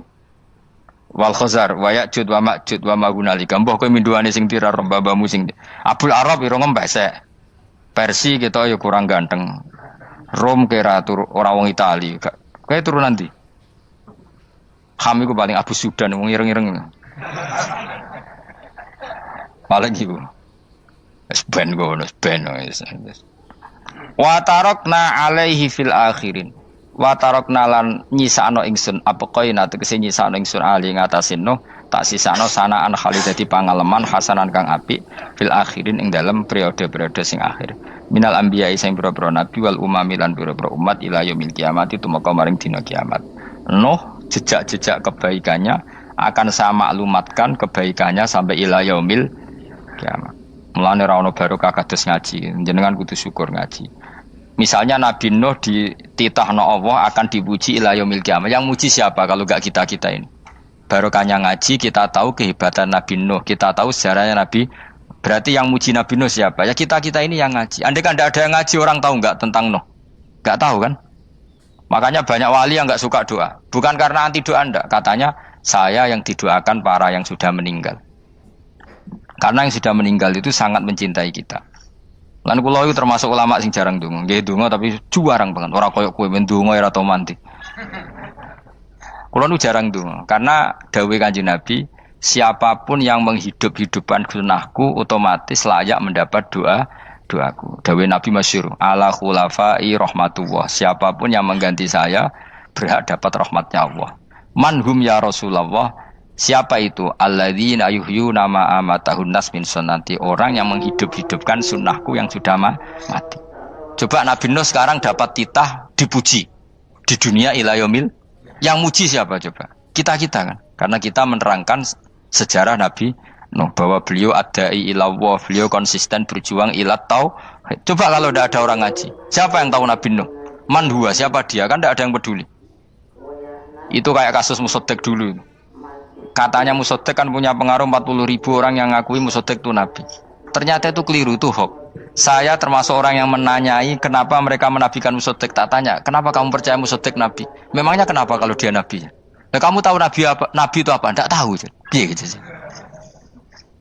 Makanya saya itu menyayangkan di berita. Sebenarnya yang mereka mengatakan Musaddiq Nabi itu tidak tahu Nabi apa itu tidak tahu. Cuma mereka percaya demokrasi. Kalau dia ngaku Nabi susahnya apa sih? Pikirannya itu. Susahnya apa kalau dia Nabi? Lah kamu tahu Nabi apa? Enggak tahu jadi. Repot kan? Itu kan seperti orang pakai nama Ghazali tapi enggak tahu sakralnya Imam Ghazali. Akhirnya ngefly. Jenenge Abdul Qadir Jilani beling ora karuan. Mergo ya ora roh. Ya kok jenenge Mustofa ini. Orang pilihan tapi ya kelakuane ngene iki ngono. Aduh Ruhin jus wong sing tukang istirahat. Dadi manane Mas Ruhin wong sing seneng. Mulane turu. Dadi sarohae maknane istirahat. Nganggo sintasin. Sinta itu tukang istirahat bener urip pemene. Ya ora apa-apa, donya sepele kan biar istirahat. Jadi makanya kan nggak ada ulama yang nggak dicintai para wali yang sudah meninggal karena tadi siapapun yang menghidupkan sunnahku setelah sunnah itu mati maka dapat doaku. Sehingga ulama ya doanya ya biasa aja, ndak usah berlebihan, ya sedonga. Karena kita yakin dongane Nabi luwih mandi timbang doa kita. Kalau kita menghidupkan sunnahnya Nabi, ngaji maksudnya. Cuma namun di sunnah Rasul gak tahu ngaji. Sunnah Rasul yo ngaji Gus sing karuan. Wis jelas Nabi itu status pokoknya apa? Pengajar apa? Masyhur itu. Buistu mualliman. Sebagian riwayat pakai innama buistu muallim. Saya diutus hanya sebagai pengajar. Termasuk melakukan sesuatu yang tidak ideal itu Nabi lakukan demi status mengajar. Misalnya begini, sama tak bedai, kok tak latih pinter. Tawaf jalan kaki sama naik skuter atau naik kendaraan itu afdal mana? Ndak, jawab saja. Afdal jalan kaki. Tapi Nabi ketika tawaf itu naik unta. Naik apa? Jika ulama ijma tetap saja tawaf naik unta sama jalan kaki afdal jalan kaki. Padahal Nabi kalau tawaf itu karena Nabi naik unta itu statusnya adalah mengajar, menunjukkan kalau itu sah. Jadi nilainya bukan enak-enak naik unta tapi mensyariatkan kalau itu sah. Dong ya. Kayak saya pakai baju hem. Dengan orang Arab pakai jubah. Mungkin cara Allah itu afdol saya orang Indonesia loh ya. Maksudnya saya ini orang Indonesia. Maksudnya saya orang Indonesia, saya ulang lagi. Bukan dengan status Habib atau ulama atau orang Arab. Guling-gilingan bahwa saya mengesahkan baju hem untuk sholat. Makanya dulu pernah di salah satu komunitas tabiin, saya ulang lagi tabiin, itu semuanya pakai jubah, pakai serban. Jabir yang sahabatnya Nabi termasuk Abdullah bin Mas'ud, dia datang ke masjid, jubahnya itu dicopot, terus dia sholat tanpa pakai jubah. Sampai geger tabiin, ini gimana sahabatnya Nabi sholat kok pakai jubah, jubahnya dicoplok, dicendel loh. Terus dia sholat. Ketika sholat ditanya, ya sahibah Rasulullah, kok ini sahabatnya Nabi sholat pakai jubah kok malah dicopot. Supaya kalian semua tahu bahwa kita dulu zaman Nabi biasa sholat pakai sarung, terus diikatkan di leher, saking tidak menemukan jubah. Tapi itu menjadi penting supaya orang tahu bahwa syarat sahnya sholat tidak bergantung harus pakai jubah. Meskipun kita sepakat pakai jubah sunat, kita selalu sepakat pakai jubah sunat. Tapi harus ada yang enggak. Kalau semua kiai pakai jubah, nanti satpam harus pakai, supir harus pakai. Karena kalau mau sholat jadi bingung. Di barokahnya Jabir, orang tahu ternyata sholat itu yang paling pokok adalah nutupi aurat. Sama Rasulullah itu kadang tidak melakukan ibadah kelas paling afdol. Kayak tadi beliau tawaf naik unta. Tapi itu menjadi afdol karena nilainya mengajarkan bahwa itu sah. Paham ya? Terus beda. Perilaku sama pengajaran itu beda. Rasulullah itu gak mungkin sholat lupa. Tapi Nabi pernah lupa. Andai kan Nabi tidak pernah lupa, kita tidak tahu caranya kalau sholat lu. Masyhur itu, Nabi pernah sholat hanya 2 rakaat. Terus beliau akan pulang. Terus sahabat diam semua karena mereka punya adab. Terus ada orang yang agak bedui. Aku sirati sholatu amnasita ya Rasulullah. Ini sholat model qashar apa memang kau lupa? Karena sahabat mulai dulu sudah ngerti usul fikih. Kalau ini duhur 2 rakaat, mulai besok berarti 2. Karena ngambil yang paling akhir. Zaman Nabi kan ada nasa mansuh. Kalau tak kemarin duhur 2, berarti duhur terkini 2. Terus Nabi balik lagi ke majelis mengkonfirmasi ahakun maqala Dzul Yadain, apa yang dikatakan Dzul Yadain tadi benar. Iya ya Rasulullah, engkau tadi sholat hanya 2. Terus Nabi takbir menambahi 2 rakaat. Artinya apa? Kalau kamu lupa itu tidak harus mengulang dari awal, cukup bina meneruskan. Sehingga misalnya kita tawaf sudah 3 putaran, terus kita batal, ya kita wudhu saja. Mulai awal apa teruskan terus keempat.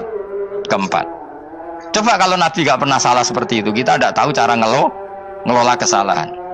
Ya misalnya kamu tawaf terus batal, kamu wudhu nambah keempat apa mulai dari awal? Nambah keempat, karena setiap seperti itu bana alama fa'ala, harus meneruskan, bukan andai kan Nabi tidak pernah melakukan itu, kita tidak tahu caranya. Ojo kok malah komentar sholat nganti lali kowe eling apa wae, cangkemmu. Laline Nabi ora koyo lalimu. Mulane ana imam sholat salah iku anggap ae niru Nabi. Cuma bedane Nabi untuk ganjaran wong iku gak ngono, tapi tetep Jadi Nabi itu beberapa kali itu ngalami sesuatu yang tidak afdol. Tujuannya satu, untuk pelajaran. Makanya masyhur itu riwayat makuntu ansa walakin unassa li as-sunnah. Saya itu tidak pernah lupa, tapi sama Allah didesain lupa li as-sunnah supaya itu jadi sunnah. Jadi makuntu ansa walakin unassa li as-sunnah. Jadi saya tidak pernah lupa, tapi sama Allah didesain lupa supaya jadi sunnah cara ngelola kelupaan. Misalnya sholat 3 apa 4, milih 3. Milih al-aqal, karena itu satu-satunya cara. Sehingga Nabi didesain pernah sholat hanya 2 rakaat, terus diingatkan sama sahabat, terus itu jadi sunnah caranya ngelola lupa. Begitu seterusnya. Nabi ngendikan al-ajru bi qadri ta'ab, secara makna seperti itu. Tapi Nabi sendiri tawaf itu naik unta. Sehingga sekarang ada orang naik skuter, naik kursi roda, itu dikiaskan karena Nabi dulu pernah berkendara. Coba kalau Nabi tidak pernah berkendara, wong sing lumpuh gak iso tawaf, wong sing sakit gak bisa tawaf, karena gak ada riwayat Nabi pakai kendaraan. Tapi barokahnya Nabi pakai kendaraan, semua referensi itu gampang. Meskipun Nabi sendiri pas itu masih sehat, sangat sehat. Tapi biar jadi sunnah, kalau seperti itu tidak apa. Karena tadi Nabi itu yang penting buistu mu'alliman, saya diutus sebagai pengajar. Kadang Nabi melakukan sesuatu itu tidak ideal, tapi tidak ideal yang akhirnya malah lebih ideal ketimbang ideal kita. Karena apa? Nilainya taklim, mengajarkan. Itu masyhur itu dalam ilmu ushul fikih.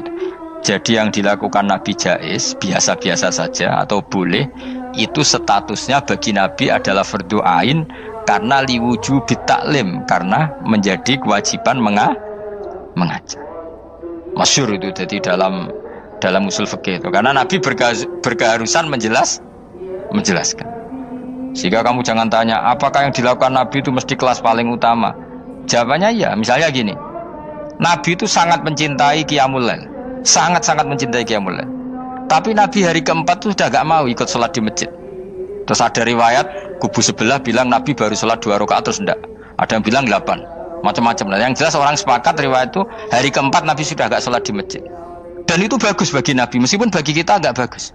Kenapa? Andai kan Nabi sholat Qiyamul Lail selalu di masjid dan selalu 20 rakaat atau selalu 8 rakaat, pasti orang ngira itu fardhu ain, bahwa Qiyamul Ramadan harus apa? Di masjid dan harus 20 rakaat atau 8. Tapi Nabi dari awal sholat itu tidak konsisten. Kadang 2 rakaat, kadang 4 rakaat, kadang 6 rakaat, kadang 9 rakaat langsung tanpa salam, full langsung salam. Kadang 2 salam, kadang 9 rakaat full langsung salam. Akhirnya apa? Imam Syafi'i berkesimpulan yang namanya tasyahud awal itu sunat. Kamu sekarang sholat duhur, keyakinan kamu tasyahud awal sunat gak menurut mazhab Syafi'i? Sunat kan?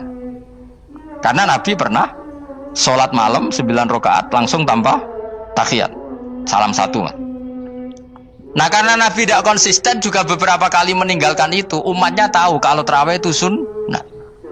Sehingga bakul mie ya tetap adol mie, yang tatpam tetap jaga. Dan orang nggak akan mencibir itu karena memang ada yang pulang tarawih, ada yang enggak, dan itu kebanyakan.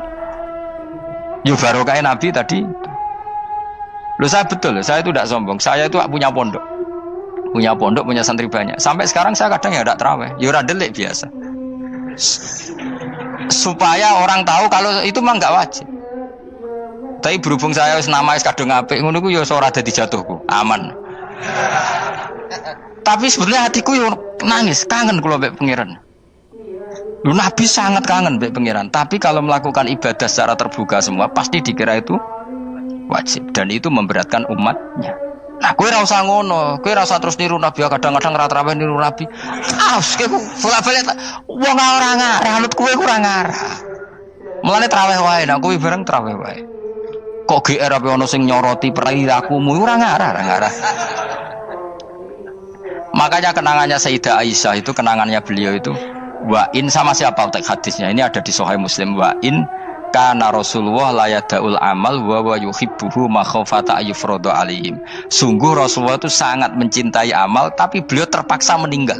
Jadi Nabi itu sangat merindukan amal tapi terpaksa beliau meninggalkannya, takut itu dianggap wajib. Misalnya Nabi siwakan. Kebayang nggak kalau kamu bangun tidur nemu bupati, nggak kebayang. Nemuin presiden apalagi nggak kebayang.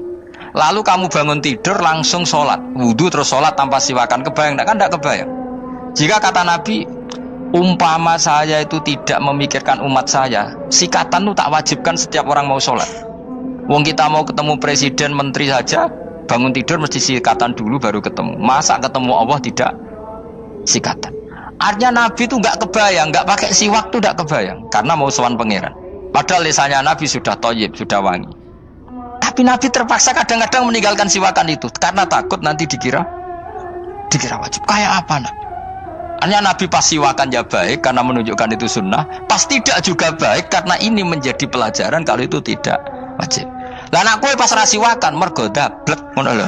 Mulane kowe ojo kan jajal ya kangkang sing biasa rokokan bariku ana komat langsung salat tas siwakan sing biasa ngaji sore iku lho ora usah contoh ado-ado gak kelakuanem lho iku perkara niru Nabi ta perkara rasa-rasane jawab. Jadi Nabi itu beda, perilaku apa saja itu jadi teladan, akhirnya jadi referensi. Begitu juga Nabi yang mensunatkan sunat safar, sunat kudum, tapi Nabi beberapa kali ada sholat. Ada sahabat yang selalu sholat safar, kalau pergi sholat, kalau datang sholat. Sampai Nabi ya disalahno. Agama ora ngono iku, Cung. Aja nemen-nemen. Wala yusyadza hadatina ahadun ila ghalabu. Sing tenanan nyekeli agama iku kok mesti kalah.